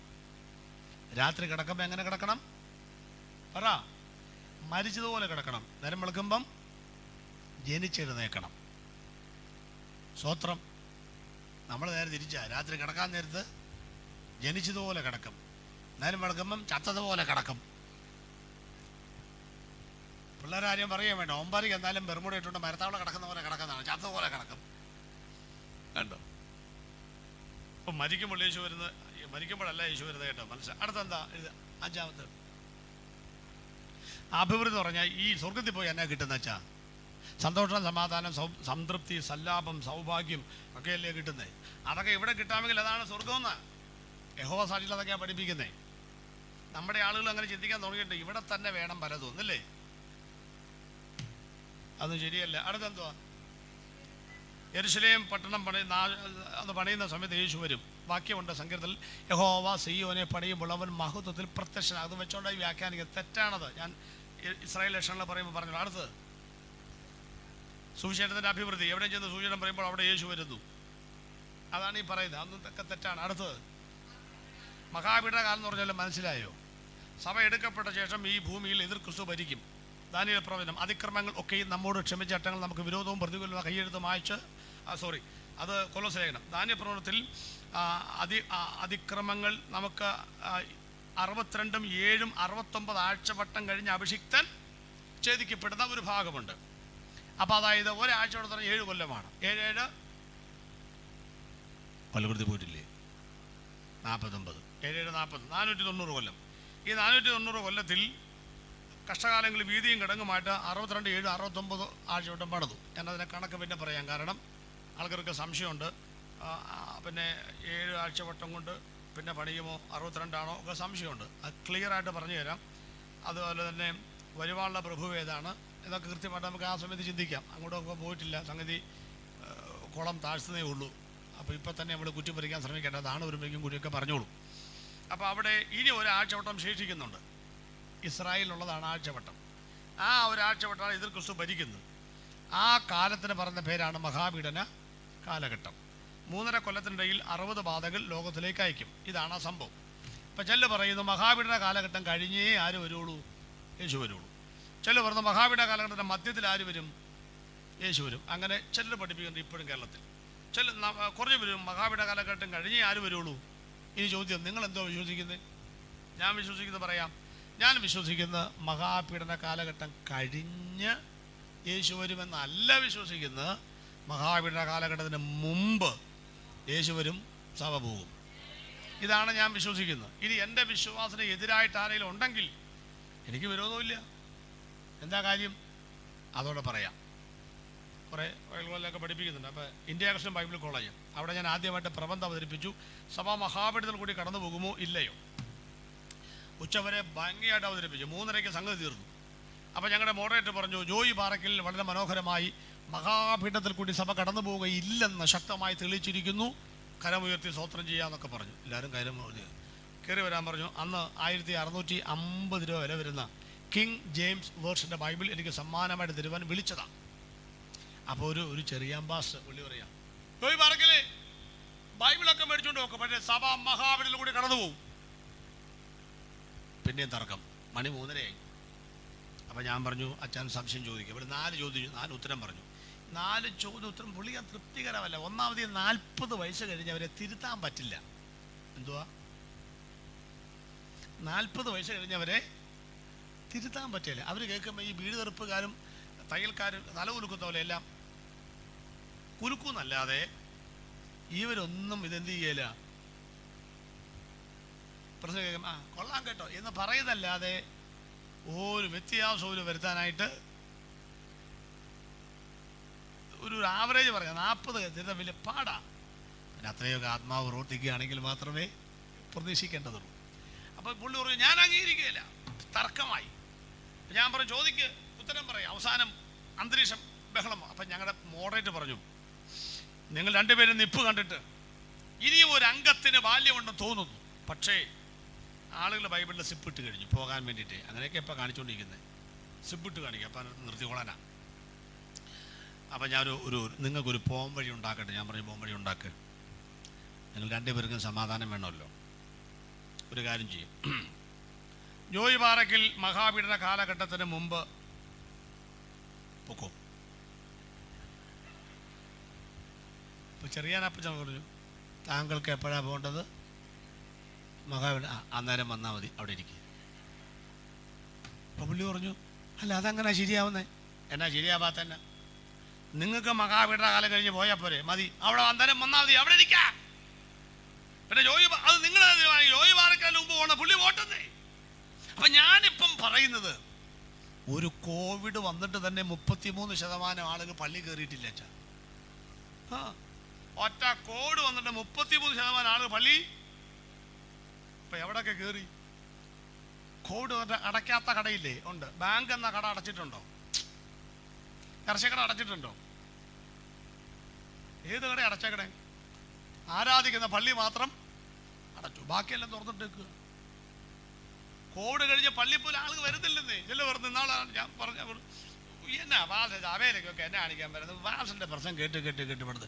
ഇവിടെ ആകുമ്പോൾ വീട്ടിലെ സഭായോഗം, എന്തുവാ വീട്ടിലെ സഭായോഗം, പവർ വിഷനിൽ നല്ല പ്രസംഗം, നല്ല പാട്ട്, അരമണിക്കൂർ മാറി പാസ്. ഇപ്പം ഇയ്യോബിന്റെ പുസ്തകമല്ലയോ പ്രസംഗിക്കുന്നത്? ആ കഷ്ട തീരുമാനം വരാമെന്ന്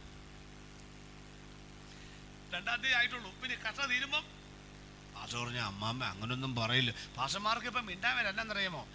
അതെന്നാന്ന് വെച്ചാൽ ഞാൻ പിന്നെ വരാം. ഓ ശരി.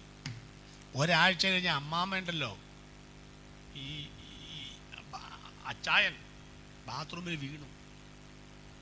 അമ്മാമ്മ വിളിച്ചു, പാസ്റ്റോ എന്ത് ഓടിവാന്ന് പറഞ്ഞു. അങ്ങനെ ഒരു ശുശ്രൂഷ ഇപ്പം നമുക്കുണ്ട്. എന്ന് വെച്ചാൽ ഈ പിള്ളേരെല്ലാം ഇട്ടേച്ച് പോയത് കാരണം എല്ലാവരെയും ആശുപത്രി കൊണ്ടുപോകുന്നു, മരുന്ന് മേടിച്ചു കൊടുക്കുന്നു, ഹോമിനേഴ്സായിട്ട് നിൽക്കുന്നത് ഇപ്പോൾ പാസ്റ്റർമാരാ. അതിന് വേറെ നമുക്ക് ചെറിയ മെച്ചമൊക്കെ ഉണ്ട് കേട്ടോ. കാരണം ബില്ല് തീർക്കുമ്പം ബാക്കി വരുന്ന കാശൊക്കെ 9,217 രൂപ 10,000 അയച്ചു കൊടുക്കും. ബാക്കി വരുന്ന നമുക്ക് ഇച്ചിരി 10 കിലോ നമുക്ക് മേടിക്കാം. അങ്ങനെയൊക്കെ ചില നമുക്ക് എന്നൊക്കെ പണിയാന്നറിയാം. ഇപ്പോൾ പിള്ളേർക്ക് സന്തോഷം. കാരണം ഉത്തരവാദിത്വം ഒരു പാസ്റ്റർ അപ്പനെ ആശുപത്രി കൊണ്ടുപോയി മക്കളെ മരുന്ന് കൃത്യം കൊടുക്കുന്നുണ്ടോ? അതൊക്കെ ചെയ്യുന്നുണ്ട്. അപ്പൊ ഈ അച്ഛൻ വീട് കഴിയുമ്പോൾ അമ്മച്ചി വിളിച്ച് പാസ്റ്റേ ഓടി വാ, എന്താ പറ്റിയെന്ന് വെച്ചു. അച്ചായൻ ബാത്റൂമിൽ വീണു, കിടക്കുക, എഴുന്നേൽപ്പിക്കാൻ വയ്യെന്ന്. അപ്പം പാസ്റ്റർ പറഞ്ഞു, അല്ല പവർ വിഷയിൽ ഇഷ്ടം പോലെ പാസ്റ്റർമാരുണ്ടല്ലോ, ഉണ്ട്, അവരെ വിളിക്കാൻ പറഞ്ഞു. ഇഷ്ടം പോലെ പാസ്റ്റർമാരുണ്ടല്ലോ, നിങ്ങൾ തലയ്ക്ക് വല്ല ബോധമുണ്ടോ? ഈ പവർ വിഷനിലെ ഞായറാഴ്ച ദിവസം ആരാധന വെച്ചിരിക്കുന്നത് എന്തിനാണെന്നറിയാമോ? എന്തിനാ? അത് ഈ പള്ളി പോകാൻ പറ്റാത്തവരും, രോഗത്താൽ ഭാരപ്പെട്ടവരും, നടക്കാൻ വയ്യാത്തവരും, അങ്ങനെ വികലാംഗരായ ആളുകൾക്കും അവശരായ ആളുകൾക്കും വേണ്ടി വെച്ചിരിക്കുന്നതാണ് മക്കളെ വീട്ടിലെ സഭായോഗം. നിങ്ങൾക്ക് വേണ്ടി വെച്ചിരിക്കുന്നതാണോ? നിങ്ങൾ കയ്യും കാലമൊക്കെ ഇല്ലയോ? മര്യാദക്ക് കേട്ടോ. ഇത്രയും നല്ല പള്ളി പണിതിട്ടിരിക്കുന്ന അവിടെ ഇരിക്കാനല്ല, ഇങ്ങോട്ട് വരണം, ആരാധിക്കണം. വീട്ടിലെ സഭായം കൂടിക്കൊണ്ടിരുന്ന ഞാൻ പറയുന്നത്. അപ്പം കർത്തൃമേശ വരുമ്പോൾ നിങ്ങൾ എന്ത് ചെയ്യും? ഫാസ്റ്റ് ടി വിയിൽ ഈ അപ്പത്തെ വാഴ്ത്തി നമ്മൾ അപ്പം ടി വി ചെന്നിങ്ങനെ നക്കി കാണിക്കും. എന്തോ ചെയ്യും? അതറിയണമല്ലോ. ആവശ്യമില്ലാത്ത ദുർവാശി പിടിച്ചിരിക്കരുത്. നടക്കാൻ പ്രാപ്തിയുള്ളപ്പം, കൈയടിക്കാൻ ആരോഗ്യമുള്ളപ്പം, വടികുത്തിയാണേലും വരാൻ പ്രാപ്തിയുള്ളപ്പം ആലയത്തിൽ വന്ന് ദൈവത്തെ ആരാധിക്കണമെന്ന്. ആരാധിക്കാത്ത ബാവേൽ പ്രവാസമൊക്കെ ഞാൻ പുറകെ പറഞ്ഞോളാം. സ്തോത്രം. അപ്പോ മഹാപീഠ കാലഘട്ടം അത് ഞാൻ വിട്ടു. അതുകൊണ്ട് ഞാൻ പറയുന്നത്, ഈ ഒരു പ്രശ്നം വന്ന് പിടിച്ചേക്കാൻ പറ്റാത്ത ഞാൻ കർത്താവേ എന്നെ കൊടുക്കാൻ പറ്റില്ല. അതുകൊണ്ട് ഈ 60 ബാധയൊന്നും പിടിച്ചേക്കാനുള്ള കഴിവും തദ്ദയുടെയും പ്രാപ്തി എനിക്കില്ലാത്തത് കൊണ്ട് ഞാൻ പറയുന്ന, കർത്താവേ ഈ ദുഷ്ട മൃഗത്തിന് നിന്റെ കുറുപ്രാവിനെ ഏൽപ്പിക്കരുതേ. എൻ്റെ ആഗ്രഹം മുമ്പേ പോകണമെന്നാ. ഇത് നിങ്ങൾക്ക് വാശിയുണ്ട്, നിങ്ങളോട് നിന്നു. അത് കഴിഞ്ഞ് ഒന്നാമത് വിധിയുണ്ടെങ്കിൽ അവിടെ വെച്ച് കാണാമെന്ന് പറഞ്ഞുകൊണ്ട് ആ ഭാഗം ഞാൻ വിടുന്നു. ഒരു പോഷം കൂടെ വിടണം സമയത്തിൻ്റെ. എന്താണെന്നറിയാമോ? 8 വിധ സാക്ഷികൾ. 8 വിധ സാക്ഷികൾ. രണ്ടാമത്തെ ഭാഗം കഴിഞ്ഞു. ഒന്ന്, എന്തല്ല എന്താണ്. 2, 10 വിധ പഠിപ്പിക്കലുകൾ. അതിൽ മഹാപീഠന കാലഘട്ടത്തിന് മുൻപ് കർത്താവ് എന്ന സഭയെ ചേർക്കുമെന്നാണ് വിശ്വസിക്കേണ്ടത് എന്ന് ഞാൻ പറഞ്ഞു നിർത്തുകയാണ്. തർക്കം ഉണ്ടെങ്കിൽ പിന്നെ മതി. ഈ മൂന്നാമത്തെ ഭാഗം 8 വിധ സാക്ഷികൾ. എന്താ 8 വിധ സാക്ഷികൾ? ബൈബിളിൽ 1600-ൽ പരം വർഷങ്ങൾ കൊണ്ട് 40-ൽ പരം എഴുത്തുകാരെഴുതിയ ഈ പുസ്തകത്തെ 8 ഗ്രൂപ്പായിട്ട് തിരിക്കുകയാണ്. യേശു വരുമെന്ന് പറഞ്ഞ 8 ഗ്രൂപ്പ് ആരാണെന്ന് നോക്കാം. നമ്പർ 1, 8 വിധ. 1, പഴയ നിയമത്തിലെ ഭക്തന്മാർക്ക് ഇതിൻ്റെ വെളിപ്പാട് കിട്ടിയിരുന്നു. പഴയ നിയമത്തിലെ ഭക്തന്മാർക്ക് എന്തിൻ്റെ വെളിപ്പാട്? യേശു വീണ്ടും വരുന്നുള്ള വെളിപ്പാട് കിട്ടിയിരുന്നു. നമ്പർ 2, പ്രവാചകന്മാർ മുൻപുകൂട്ടി പ്രവചിച്ചു. രണ്ടാമത്തെ, പ്രവാചകന്മാർ മുമ്പുകൂട്ടി പ്രവചിച്ചു. 3, യേശു ക്രിസ്തു പ്രസ്താവിച്ചു. ജീവിത കാലഘട്ടത്തിൽ കർത്താവ് പ്രസ്താവിച്ചു. 4, യേശു ക്രിസ്തു പ്രഖ്യാപിച്ചു മരണശേഷം. 5, ദൂതന്മാർ അറിയിച്ചു. 6, അപ്പോസ്തലന്മാർ വിവരിച്ചു. 7, കർത്താവിൻ്റെ സഭ പഠിപ്പിക്കുന്നു. 8, കർത്തൃമേശയിലെ അപ്പവീഞ്ഞുകൾ വിളിച്ചു പറയുന്നു യേശു വരുമെന്ന്. എഴുതാൻ വിട്ടുപോയവർ ഞാൻ ഓരോന്ന് പറയുമ്പോൾ എഴുതിക്കൂട്ടനി. ഒന്നാമത്തെ പറയാൻ പോവുകയാണ്, പെട്ടെന്ന് 10 മിനിറ്റ് കൂടെ ഉള്ളൂ. എന്താ ഒന്നാമത് അറിയാമോ? ഒന്നാമത്തെ എന്താണ്?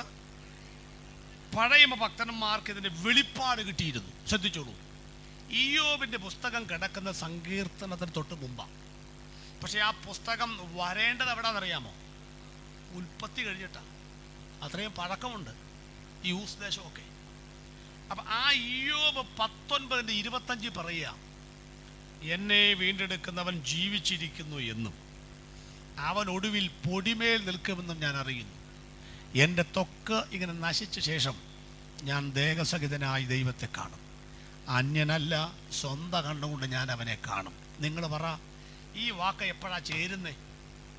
ഞാൻ ചത്തുപോയാലും ഞാൻ പൊടിയിൽ നിന്ന് ഉയർത്തെഴുന്നേറ്റ് ഞാൻ അവനെ കണ്ണുകൊണ്ട് കാണുമെന്ന് പറയുന്ന ആ കാര്യം എപ്പോഴാ നടക്കുന്നേ? കർത്താവുതാൻ അന്നേരമാ. ഇയ്യോബ് ഇത് പറയുമ്പോൾ യേശു ഒന്നാമത് വന്നിട്ട് പോലുമില്ല. യേശു ഒന്നാമത് വരും മുൻപേ യേശു രണ്ടാമത് വരുമെന്ന് കണ്ട വെളിപ്പാടാണ് ആർക്കുള്ളത്? ഒന്ന് കരമുയർത്തി ദൈവത്തിന് സ്വന്തം പറഞ്ഞു. ഇങ്ങനെ ഒത്തിരി ഉണ്ടെന്നേ. രണ്ടാമതെന്തോ പറഞ്ഞ പ്രവാചകന്മാർ. കണ്ടോ, ഏറ്റവും വലിയ പ്രവാചകനാരാ? പഴയമത്തിൽ മോശയായിരിക്കാം. ഏറ്റവും വലിയ ഗ്രന്ഥകാരനാരാ? യെശയ്യാവ്. ആദിയിൽ എന്ന് തുടങ്ങുന്ന വാക്കത്തിന് മുൻപ് എന്തായിരുന്നു? അത് യെശയ്യാവ് പറയും. ആമേൻ എന്ന് അവസാനിപ്പിക്കുന്ന ശേഷം എന്താ? അത് യെശയ്യാവ് പറയും. അവിടെ യേശുവിന്റെ 3 കാലങ്ങളിലെ പ്രയോഗം നോക്കണം. 9:6 നമുക്കൊരു ശിശു, അതേത് കാലമാ? ഭൂതകാലം. ശിശുവല്ലേ? ഡിസംബർ 25. നമുക്കൊരു മകൻ, അതേത് കാലമാ? ഇപ്പോൾ അവൻ ശിശുവാണോ? ആണോ? കത്തോലിക്കർക്ക് ഇപ്പോഴും യേശു ശിശുവാ അല്ലേ? കാരണം കത്തോലിക്കർക്ക് ഇപ്പോഴും യേശു ശിശുവായാലല്ലേ അമ്മയ്ക്ക് യേശുവിനെ കൊണ്ടു നടക്കാൻ പറ്റുള്ളൂ. അപ്പോഴല്ലേ അവർക്ക് അമ്മയെ ഹൈലൈറ്റ് ചെയ്യാൻ പറ്റുള്ളൂ. അവർ യേശു ഇതുവരെ LKG പോലും പോയിട്ടില്ല. ഇനി അടുത്ത കൊല്ലം വിളക്കിനകത്ത് ജനിക്കും, അത്രയേ ഉള്ളൂ. ജനനം മാത്രമേ ഉള്ളൂ. അപ്പോൾ നമുക്ക് യേശു പാരാ? ശിശുവാണോ? അല്ല, ദൈവത്തിൻ്റെ പുത്രനാണെന്ന്. അപ്പം അത് വർത്തമാനകാലം. നാളെ ഭാവി കാലം എന്തുവാ? ആധിപത്യം. കണ്ടോ, അവൻ്റെ തോളിൽ എത്ര ഭാരമുണ്ട്? 4 ഭാരങ്ങൾ. ഇതെല്ലാം കുറിപ്പാണ് കേട്ടോ. പ്രസംഗമൊക്കെ ആവശ്യമൊക്കെ പഠിക്കാം. 1 യോഹന്നാൻ 1:29 പറഞ്ഞു, ഇതാ ലോകത്തിൻ്റെ പാപം ചുമക്കുന്ന. അപ്പം യേശുവിൻ്റെ തോളിൽ ഒന്നാമത്തെ ഭാരം ഏതാ? മനുഷ്യവർഗത്തിൻ്റെ പാപത്തിൻ്റെ ഭാരം അവൻ്റെ തോളിലുണ്ട്. 2 68-ാം സങ്കീർത്തനം 19-ാമത്തെ വാക്യം, നാൾതോറും നിങ്ങളുടെ ഭാരങ്ങൾ ചുമക്കുന്ന രക്ഷയാക ദൈവമായ യഹോവ. അപ്പൊ രക്ഷിക്കപ്പെട്ടവന്റെ ജീവിത ഭാരം ആരുടെ തോളയിലുണ്ട്? ഒരു സ്വോത്രം പറയുന്നേ, അവന്റെ തോളയിലുണ്ടെന്ന്. എന്തിനായി ഭാരപ്പെട്ടിരിക്കുന്നേ? 3 ഒരു ബലഹീനത സംഭവിച്ചാൽ തേനീച്ചക്കൂട്ടിലെ തേനീച്ചയ്ക്ക് രോഗം വരുമ്പോൾ മറ്റ് തേനീച്ചകൾ ചേർന്ന് അതിനെ ഹോസ്പിറ്റലിലേക്കല്ല കൊണ്ടുപോകുന്നത്, കൂട്ടിനെ വെളിയിൽ തള്ളും. ഇതുപോലെ ഒരു ബലഹീനത വന്നാൽ അവൻ നമ്മെ തള്ളിക്കളയുകയില്ല. എവിടാ വാക്യം? ലൂക്കോസ് 15:4 കണ്ടുകിട്ടിയാൽ അതിനെ ചുമലിൽ എടുത്തുകൊണ്ട് തിരിച്ചു വരും. നമ്മുടെ ബലഹീനതകൾ ചുമക്കുന്നവനാണ് യേശു. 4 യേശു നിന്റെ പാപഭാരം ചുമന്നു എന്ന് പറഞ്ഞിട്ടും വിശ്വസിക്കാത്ത നിന്നെ, യേശു നിന്റെ ജീവിതഭാരം ചുമക്കുമെന്നും പറഞ്ഞിട്ട് വിശ്വസിക്കാത്ത നിങ്ങളെ, യേശു നിങ്ങളുടെ ബലികൾ ചുമക്കുമെന്ന് പറഞ്ഞിട്ട് അവനെ ആശ്രയിക്കാത്ത നിങ്ങളെ മറക്കണ്ട, ആധിപത്യം ചുമക്കാൻ അവൻ വരും എന്ന് പറഞ്ഞാൽ, ഇന്ന് പകൽ ആണിപ്പഴുതുള്ള കരം കൊണ്ട് 1000 വട്ടം മാടി വിളിക്കുന്ന ഇതേ കർത്താവ് നിന്റെ ജഡ്ജ്മെന്റ് തയ്യാറാക്കുന്ന ന്യായാധിപന്റെ ബലിഷ്ഠമായ കരമായും അത് എഴുതുന്ന തൂലിക തുമ്പായും മാറുന്ന കാലം വരുമെന്ന്. യേശു ജനിക്കുന്നതിന് 740 കൊല്ലം മുമ്പായി പ്രവചനം. യേശു ജനിക്കുന്നതിന് 740 കൊല്ലം മുമ്പ്. അതാ പ്രവാചകന്മാർ മുൻപ് കൂട്ടി. യേശു രണ്ടാമത് വരും. എവിടെ രണ്ടാമത് വരും? 9:6 വായിച്ചു. ആധിപത്യം അവന്റെ തോളിൽ. 32:1 ഒരു രാജാവ് നീതിയോടെ വാഴും, പ്രഭുക്കന്മാർ ന്യായത്തോടെ അധികാരം നടക്കും. ഇതല്ല യേശു രണ്ടാമത്തെ വരവല്ലേ? അതെ. ഇനി മൂന്നാമത്തെ എന്താ നമ്മൾ എഴുതിയത്? യേശു ക്രിസ്തു പ്രസ്താവിച്ചു. യേശു 33 വർഷം ജീവിച്ചപ്പോൾ വീണ്ടും വരുമെന്ന് പറഞ്ഞില്ലേ? യോഹന്നാൻ 14 നിങ്ങളുടെ ഹൃദയം ദൈവത്തിൽ എന്നിലും എൻ്റെ പിതാവിൻ്റെ ഭവനത്തിൽ ഇല്ലെങ്കിൽ ഞാൻ നിങ്ങൾക്ക് സ്ഥലമൊരുക്കുവാൻ ഞാൻ പോയി സ്ഥലമൊരുക്കിയാൽ പിന്നെയും വന്ന് പിന്നെയും നിങ്ങൾ എൻ്റെ അടുക്കൽ. മത്തായി 26:64 മനുഷ്യപുത്രൻ മേഘങ്ങളെ വാഹനമാക്കിക്കൊണ്ടുവരെ നിങ്ങൾ കാണും. വെളിപ്പാട് 1:3. സമയമെടുത്തിരിക്കുന്നു. 22:12. ഇതാ ഞാൻ വേഗം വരുന്നു, ഓരോരുത്തരും അവനവൻ്റെ പ്രവർത്തിക്ക് തക്കൊണ്ടും പ്രതിഫലം എൻ്റെ സമ്മാനം എൻ്റെ പക്കൽ ഉണ്ട്. 22:20. ഇത് സാക്ഷീകരിക്കുന്ന ഇതാ ഞാൻ വേഗം. ഇതെല്ലാം ആര് പറഞ്ഞ വാക്കുകളാ?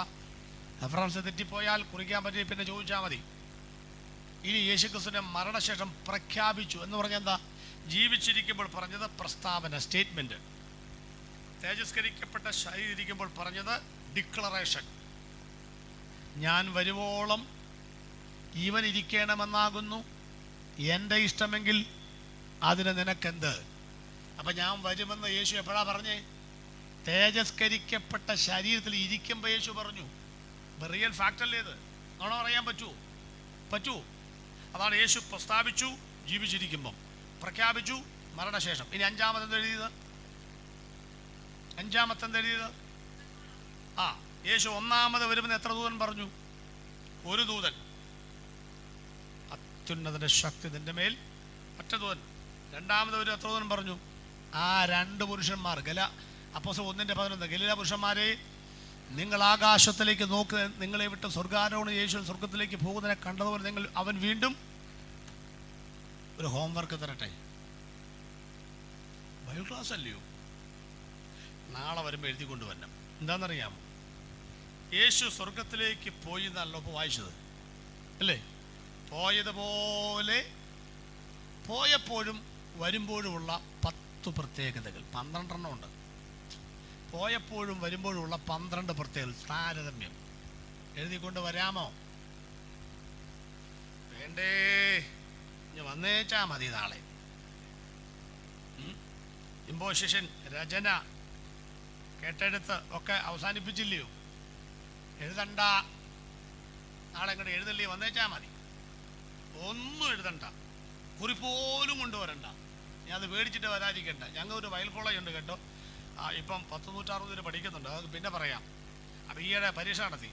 എല്ലാം 40-നും 82 വയസ്സുകളൊക്കെ ഉണ്ട്. ഈയിടെ ഒരാൾ എഴുതി വെച്ചിരിക്കുക, എന്തുവാ? 4 സുവിശേഷങ്ങൾ. അൽഫാമിൻ്റെ മകനായ മത്തായി. അപ്പം ഈ അൽഫാം ബൈബിളുണ്ടെന്ന് ഇപ്പോഴാണ് ഞാൻ മനസ്സിലാക്കിയത്. അൽഫായുടെ മകനാണ് പുള്ളി. അൽഫാമിൻ്റെ ദൈവത്തെ ഓർത്ത് ഒന്നും എഴുതണ്ട, ഇങ്ങോട്ട് പോന്നേച്ചാൽ മതി. ഈ പ്രായമുള്ളവർക്ക് എഴുതി. ഞാനത് വായിച്ച് പുതിയ നിഘണ്ടൊന്നും എഴുതി എന്നെ കൂടെ നേരമില്ല. ആരും മറക്കണ്ട. എന്തില്ല? ഹോംവർക്ക് ഇല്ല. ഒരു സ്വത്രം പറ. ഹോംവർക്ക് ഇല്ല. ഇനി അത്യാവശ്യം ഒന്ന് പഠിച്ചാൽ കൊള്ളാം എന്ന അരക്കൈ നോക്കിയിട്ടേ ഉള്ളൂ. അങ്ങനെ തോന്നുന്നുണ്ടെങ്കിൽ അവരെഴുതിക്കൊണ്ട് പോരെ. ഞായറാഴ്ച ആകുമ്പോഴേക്കും ഏതാണ്ട് റെഡിയാണെങ്കിൽ ഒരു സമ്മാനം നിങ്ങൾക്ക് തരും. അത് വിട്ടു. ഇനി എങ്ങനെ എഴുതണമെന്ന് പറയാം. ഒലിവുമലയിൽ നിന്ന് പോയി, ശരിയാന്നോ? അപ്പം എവിടെ വരും? ഓർണമായില്ലേ? ശിഷ്യന്മാർ കാണുകയെ പോയി. അപ്പം ആര് കാണുക വരും? നമ്മൾ കാണുക വരും. ഇപ്പം 2 ആയില്ലേ? ഇനി എത്ര ഉണ്ട്? 12. ഇപ്പം 2 പറഞ്ഞു. എത്ര ഉണ്ട്? 10. ഇപ്പം നിങ്ങൾ തോന്നണില്ലേ? മൂന്നാമത്തേതും പറ പാസ്റ്റേ. അത് തോന്നണില്ലേ? സൗകര്യമില്ല. അത് പഠിക്കണമല്ലോ കുറച്ചൊക്കെ. അത് അവിടെ നിൽക്കട്ടെ. കുറച്ചൊക്കെ നമ്മുടെ ഇപ്പം വേണ്ടേ? ആ പാടത്തെ പാത്തിട്ട് എന്താ അടുത്ത പഠിപ്പിക്കൽ? എന്താ? അപ്പോസ്തലന്മാർ വിവരിച്ചു. എൻ്റെ പൊന്നോ, ചുമ്മാ വാക്യം കുറിക്കുന്നതേ. 1 തെസ്സലോനിക്കർ 4:16 പറഞ്ഞേ. കർത്താവ് താൻ മുഴുവൻ പറ. ഞാൻ വെള്ളം കുടിക്കട്ടെ. ആശം ഇല്ലാതിരിക്കാണ് കുറച്ച്. തുടങ്ങിയപ്പോൾ എല്ലാവരും ഉണ്ടായിരുന്നില്ലേ? ഇപ്പം ആരെങ്കിലും ഉണ്ടോ? ഇല്ല. അതുപോലെ ആ കർത്താവിൻ്റെ ഒരു സഭ പോകുന്നേ. മനസ്സിലായില്ലേ? ഇങ്ങനെ എല്ലാവരും കാണുന്ന ഈ കൂട്ടത്തിൽ പാട്ടും വെള്ളത്തിൽ പെടും. പക്ഷെ പോകാൻ നേരത്തെ വളരെ കുറവാണ്. സഭാലക്ഷണം പറയുമ്പോൾ ഞാൻ പറഞ്ഞോളാം. ആ വാക്യൊന്ന് ശരിക്കും പഠിക്കണം കേട്ടോ. കർത്താവ് താൻ ഗംഭീരനാഥത്തോടും പ്രധാന ശബ്ദവും ദൈവത്തിൻ്റെ കാകളത്തോടും സ്വർഗ്ഗം ക്രിസ്തു മരിച്ചവര് മുമ്പേ അക്ഷരായി ഉയർന്നിലേക്ക് പിന്നെ ജീവനോട് ശേഷിക്കുന്നവരെ കർത്താവിൻ്റെ മേഖലയിൽ അങ്ങനെ വെള്ളം പോലെ പഠിക്കണം കേട്ടോ. ഇനി ഒത്തിരി വാക്യങ്ങളുണ്ട്. വാക്യം പറയാൻ നേരം ഒരു മണിയാകാൻ പോകുന്നു. എബ്രാഹിം 27 ഒരിക്കൽ മരിക്കുകയും പിന്നെ ആയുധിയും ദൈവം മനുഷ്യർക്ക് നിയമിച്ചിരിക്കയാൽ ക്രിസ്തുവും അങ്ങനെ തന്നെ അനേകരുടെ പാപങ്ങളെ ചുമക്കുവാൻ ഒരിക്കൽ അർപ്പിക്കപ്പെട്ടു. തനിക്കായി കാത്തു നിൽക്കുന്നവരുടെ രക്ഷയ്ക്കായി അവൻ പാപം കൂടാതെ രണ്ടാമതും. ഫിലിപ്പിയർ 3:20-21 നമ്മുടെ പൗരത്വമോ സ്വർഗത്തിലാകുന്നു. അവിടെ നിന്ന് കർത്താവായ യേശുക്രിസ്തു രക്ഷിതാവായി വരുന്ന കാത്തിരിക്കുന്നു. അവൻ വന്ന സകലത്തെയും കീഴ്പ്പെടുത്തുവാൻ കഴിയുന്ന തൻ്റെ വ്യാപാര ശക്തി കൊണ്ട് നമ്മുടെ താഴ്ചയുള്ള ശരീരം തൻ്റെ മഹത്തുള്ള ശരീരം അനുവുമായി രൂപാന്തരപ്പെടുത്തും. എബ്രായർ 10:37 ഇനിയും അത്രയും എൽപ്പാലം കഴിഞ്ഞിട്ട് വരുവാൻ അവൻ വരും, താമസിക്കുക. തീത്തോസ് 2:13, 14, 15, 16 നാം ഭാഗ്യകരമായ പ്രത്യാശയ്ക്കായിട്ട് നമ്മുടെ മഹാദൈവവും രക്ഷിതാവുമായ യേശുക്രിസ്തുവിൻ്റെ പ്രത്യക്ഷതയെ കാത്തുകൊണ്ട് ഈ ലോകത്തിൻ്റെ പ്രപഞ്ചമോഹങ്ങളെ വർജിക്കുന്നു. തിമോത്തിയോസ് 4 മുതൽ കർത്താവായ യേശു ശക്തിയുള്ളവന്മാരുമായി അഗ്നിജ്വാലയെ പ്രത്യക്ഷനാകും. സുവിശേഷം അനുസരിക്കാത്തവർക്ക് പ്രതികാരം അനുസരിച്ചവർക്ക് ഞങ്ങളുടെ ന്യായമായത് കിട്ടും. യാക്കോബ് 4:7 സഹോദരന്മാരെ, ഭൂമിയിൽ കൃഷിക്കാരൻ മുൻമഴയും പിന്മഴയും കാത്തിരിക്കുന്ന പോലെ ഞങ്ങൾ കർത്താവിൻ്റെ പ്രത്യക്ഷ ദീർഘക്ഷമയോടെ കാത്തിരിക്കുന്നു. പത്രോസ് 5:4 ഇടശേഷം പ്രത്യക്ഷനാകുമ്പോൾ നിങ്ങൾ ജീവൻ്റെ വാടാത്ത കിരീടം പ്രാപിക്കും. യോഹന്നാൻ അവൻ പ്രത്യക്ഷനാകുമ്പോൾ അവൾ സദൃശന്മാർ ആകും. യൂദാ 15 അവൻ 1000 വിശുദ്ധന്മാരോടുകൂടെ വന്നിരിക്കും. ഇതൊക്കെ ഞാൻ വേഗം പറഞ്ഞത് പിന്നെ തരാം റെഫറൻസ്. എല്ലാ അപ്പോസ്തലന്മാരും ഒരു കാര്യം പറഞ്ഞു, ആര് വരും? അതാ, അല്ലാണ്ട് ആരാണ്ട് എങ്ങാണ്ട് എവിടെങ്ങാണ്ട് പറഞ്ഞ ഉപദേശമല്ല. എല്ലാ എഴുത്തുകാരും പറഞ്ഞു ആര് വരും. അടുത്ത എന്തോ എഴുതിയിരിക്കുന്നത്? സഭ പഠിപ്പിക്കുന്നു. അതല്ലേ ഈ സഭ പഠിപ്പിക്കാൻ തീരുമാനിച്ച്. ഭാഷക്ക് ദൈവാത്മാവിൽ ദൂത് കിട്ടി. എന്തോ കർത്താവിൻ്റെ വരനെ കുറിച്ച് പഠിപ്പിക്കണം. എന്താ കാര്യം? നിങ്ങളുടെ സ്വോത്രക്കാഴ്ചയെ മേടിച്ച് ഇവിടെ ജീവിക്കുക എന്നുള്ള ഒരു കാര്യം വേണ്ടെന്ന് പറയത്തില്ല. പക്ഷേ ഈ ആളുകളെ സ്വർഗത്തിൽ കൊണ്ടുപോകാനാണ് ഞങ്ങളെ ആക്കിയിരിക്കുന്നത്. ആ ഉത്തരവാദിത്തപ്പై നടന്നുകൊണ്ടിരിക്കുന്നത്. സഭ യേശുവിൻ്റെ വരനെ കുറിച്ച് പഠിപ്പിക്കണമെന്ന് ഞാൻ റെഫർ ചെയ്യുന്നു. നിങ്ങൾ അപ്പോസ്തല പ്രവൃത്തിയിലൂടെ സഭയെ പഠിപ്പിക്കണം. 28 അദ്ദേഹം പഠിപ്പിച്ചുകൊണ്ടിരിക്കും. ഇപ്പം ഞാൻ 28 ക്ലാസ് വേണമെന്ന് മാത്രമേ ഉള്ളൂ. 2 മണിക്കൂർ ഒരു അധ്യായം തീരത്തുള്ളൂ. ഞാൻ പറഞ്ഞത് അതാ സഭ. അത് പഠിച്ചു കഴിയുമ്പോൾ മനസ്സിലാകും നമ്മളൊന്നും ആരല്ലെന്ന്, തികഞ്ഞവരല്ലെന്ന്. സ്തോത്രം. സഭ പഠിപ്പിക്കണം. അടുത്തെന്താ വിഷയം? കർത്തൃമേശ വിളിച്ചർ. അവിടെ തീർന്നില്ലേ? കർത്തൃമേശ വിളിച്ചറിയിക്കുന്നു. കർത്തൃമേശയിൽ എന്തൊക്കെ ഉണ്ട്? അപ്പവീഞ്ഞെങ്കിൽ എന്ത് പറയുന്നു? യേശു ക്രൂശിൽ മരിച്ചു ഓർമ്മയ്ക്കായി. ഇത് ചെയ്യുന്നു വർത്തമാനകാലം, ഞാൻ വരുവോളം ഭാവി കാലം. 3 കാലഘട്ടങ്ങളെ ഓർപ്പിക്കുന്ന ഒറ്റ സംഭവമാണ് കാൽവറിയിലെ ക്രൂശ്. അപ്പോൾ 7 കാര്യങ്ങൾ പൂർത്തിയായില്ലേ? 1, പഴയ ഭക്തന്മാർക്കിൻ്റെ വെളിപ്പാട് കിട്ടിയിരുന്നു. പ്രവാചകനെ മുമ്പ് കൂട്ടി പ്രവചിച്ചു. പിന്നെ യേശുക്രിസ്തു പ്രസ്താവിച്ചു. 4, യേശുക്രിസ്തു പ്രഖ്യാപിച്ചു. 5, ദൂതന്മാർ അറിയിച്ചു. 6, അപ്പോസ്തലന്മാർ വിവരിച്ചു. 7, കർത്താവിൻ്റെ സഭ പഠിപ്പിക്കുന്നു. 8, കർത്തൃമേശയിലെ അപ്പവീഞ്ഞകൾ ഒറ്റ ദൂതും കൂടെ പറഞ്ഞു നിർത്താം. അതിനകത്തേ ഒന്നായിട്ടുള്ളൂ. ഇതിനകത്ത് 5 മിനിറ്റും കൂടെ ഉണ്ട്. എന്താ ദൂതെന്നറിയാമോ? വിലപ്പെട്ട ദൂതാണ്. ശ്രദ്ധിച്ചു വേണം എഴുന്നേക്കാൻ കേട്ടോ. എന്ന് പറഞ്ഞാൽ ഈ വീടിന് കമർത്തോട് വെക്കുന്ന പോലെയാണ് അവസാനത്തെ വാക്കുകൾ. അത് കേൾക്കാതെ പോകരുത്. പ്രത്യേകിച്ച് ഭാഷന്മാരെ ഭാര്യമാർ. എന്താ കാര്യം? അവർ നാട്ടുകാർക്ക് ചായ വയ്ക്കാൻ വേണ്ടി നടക്കുക. 10 മിനിറ്റ് ആകുമ്പം പാസ്റ്റർ ചോദിക്കും പൊക്കോട്ടെ. പാസ്റ്റർ പറയും പിന്നെ ചോദിക്കും പൊക്കോട്ടെ.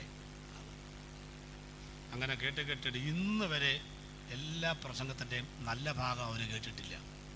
ഇന്ന് വരെ ജീവിതത്തിൽ എല്ലാ കാര്യം അവർ ചായ വയ്ക്കാൻ നടക്കുക. ആർക്കാ ചായ വയ്ക്കാൻ പോകുന്നറിയാമോ? ഈ പാപത്തുങ്ങൾ 1 മണി കഴിയുമ്പോഴേക്കും ചായം കുടിച്ച് പെട്ടെന്ന് പൊക്കോട്ടെ എന്നും പറഞ്ഞ് പോണത്. ഇവർ ചായ കുടിച്ച് 1 മണിക്കൂർ കഴിഞ്ഞാലും പോവോ? വർത്താനം പറഞ്ഞങ്ങ് നിൽക്കുകയല്ലേ. ഇവർക്ക് വേണ്ടിയാണ് നമ്മൾ ഈ ക്ലൈമാക്സ് കളഞ്ഞേച്ച് പോണത്. അനങ്ങരുത് ഒരാൾ അവിടെ നിൽക്കും. ഞാൻ എൻ്റെ ഭാര്യയോട് 25 കൊല്ലം പാസ്സായി. ഞാൻ പറയും ഇടി നീ എല്ലാം വെള്ളമൊക്കെ വെച്ചു പറ്റും. ആശീർവാദം പറയും. എല്ലാവർക്കും ഇവിടെ ചായ ഉണ്ടെങ്കിൽ കൊടുത്താൽ മതിയിട്ടാ. എല്ലാവർക്കും ചായ ഇട്ട് നിൽക്കാൻ പറയും. എന്നിട്ട് ചെന്ന് തീ കത്തിക്കണം. അപ്പോൾ ചെല്ലു പറയും അത് തിളച്ച് വരുമ്പോഴേക്കും സമയമാവും, ഞാൻ പോവുക. അപ്പോൾ കുറേ എണ്ണം എന്ത് ചെയ്യും? അത്രയും പാലും പഞ്ചസാരയും നമ്മൾ കൊടുത്തു എന്നായി, ലാഭവും കിട്ടി. ഈ കൊണ്ടുവരുമ്പോൾ ചിലക്ക് വിത്തൗട്ട് എന്തോ ചിലവെന്നറിയാം. അപ്പോൾ വെള്ളം തിളയ്ക്കുമ്പോൾ വന്ന് നോക്കണം എത്ര പേര് പോയി എന്ന്. 50 പേരുണ്ടായിരുന്നു, 15 എണ്ണം പോയി. 35 ചായ ഇട്ടാൽ മതി. ആ 15ൻ്റെ പാലും പഞ്ചസാര ഇതിനകത്തോട്ട് നല്ല അടിപൊളി ചായ കൊടുക്കാം. പോയവരുടെ പഞ്ചസാരയും പാലും ഇതിനെ തുടരണമെന്നാ. അങ്ങനെ വേണം ഇനി മുതൽ ചെയ്യാൻ. ഒരു സ്വത്രം പറ.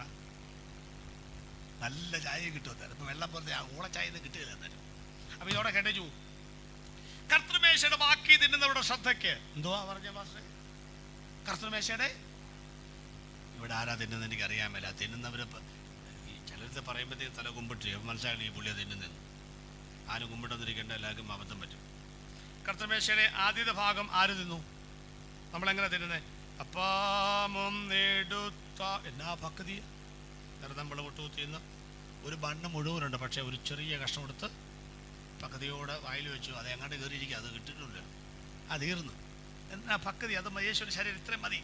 ശ്രദ്ധിച്ചു. അത് കഴിഞ്ഞ് പാസ്റ്റർ പറഞ്ഞു മേശമേൽ അപ്പം വീഞ്ഞുകൾ ഇതാരുടെയാ? അപ്പൊ പറയുന്നേ ഈ ബാക്കിയിരിക്കുന്ന ആരുടെയാന്ന്? നാട്ടുകാരുടെ അല്ലേ? രക്ഷിക്കപ്പെടാനുള്ളവരല്ലേ? സംശയമുണ്ടോ? ആന്നു. അപ്പൊ അവർ രക്ഷിക്കപ്പെടാൻ വേണ്ടി പ്രാർത്ഥിക്കാം. നാട്ടുകാരുടെ ആന്നേ. അത് കഴിഞ്ഞപ്പം പാസ്റ്റർ പറഞ്ഞു എല്ലാവരും പോവാം, സഹോദരന്മാരെ ഇത് ബാക്കി. അപ്പൊ ചിലങ്ങ് വന്നു അടുത്ത തീറ്റ കണ്ടോളാം. പക്ഷേ അടുത്ത ബുധനാഴ്ച എവിടെ മുറിക്കുക അടുത്ത ബുധനാഴ്ച എവിടെ കുടുംബയോഗം? ആദ്യം കഴിച്ചപ്പം അപ്പൊ അതേ അപ്പം തന്നെ ചെയ്തു. എന്നാലും എന്നോ പക്കതിയാ പാസ്. അപ്പൊ ഇറങ്ങിപ്പോയി എവിടാന്നാ പറഞ്ഞ അപ്പൊ ഇവിടെ ബാക്കി കൊക്കോള കുടിക്കുന്നത് വീട് വരെ ചെല്ലാനുള്ള ഒരു തടയണയായി. അപ്പൊ അപ്പത്തിൻ്റെ ബാക്കി തിന്നുന്നവരുടെ ശ്രദ്ധയ്ക്ക് യൂട്യൂബിൽ കിടക്കുന്നുണ്ട്, ശ്രദ്ധിച്ചോളാം. നിങ്ങളുടെ വീതം എപ്പോൾ തിന്നു? ആദ്യം. ഇപ്പം തിന്ന ആരുടെ വീതം? അപ്പോൾ എത്ര പേരുടെ തിന്നു എന്നറിയാമോ നിങ്ങൾക്ക്? നാട്ടുകാരുടെ അപ്പം തിന്നുന്ന, കർത്തൃമേശയിലെ ബാക്കി തിന്നുന്നവരാണ് ആളുകളെ കൊണ്ടുവരേണ്ടത്. ഇനി ചായ കളിപ്പിക്കാൻ പൊക്കോ, എഴുന്നേറ്റ് പൊക്കോ. ഞാൻ പറഞ്ഞ അംഗീകരിക്കുന്നുണ്ടോ? അതായത് നിങ്ങളുടെ വീതം നിങ്ങൾ ആദ്യം തിന്നു, ശരിയാന്നോ? ശരിയാന്നോ? അപ്പൊ ഇപ്പൊ തിന്നുന്ന ആരുടെ വീത? അശോകന്റെ, പത്താഴ്ചേട്ടന്റെ വീതം രക്ഷിക്കപ്പെട്ടിട്ടില്ല. അപ്പൊ അവരുടെ വീതം തിന്നുന്നവരാണ് അവരെ കൊണ്ടുവരേണ്ടതെന്ന്. എന്ത് ശരിയാന്നോ?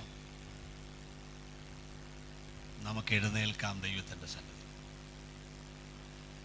കർത്തൻ വരവിനായി കാത്തിരിക്കുന്നേ ഞാൻ, കർത്തൻ വരവിനായി കാത്തിരിക്കുന്നേ ഞാൻ. കാരുണ്യവാരിധേ കാണുവാൻ വെമ്പുന്നേ, കാരുണ്യവാരിധേ കാണുവാൻ വെമ്പുന്നേ.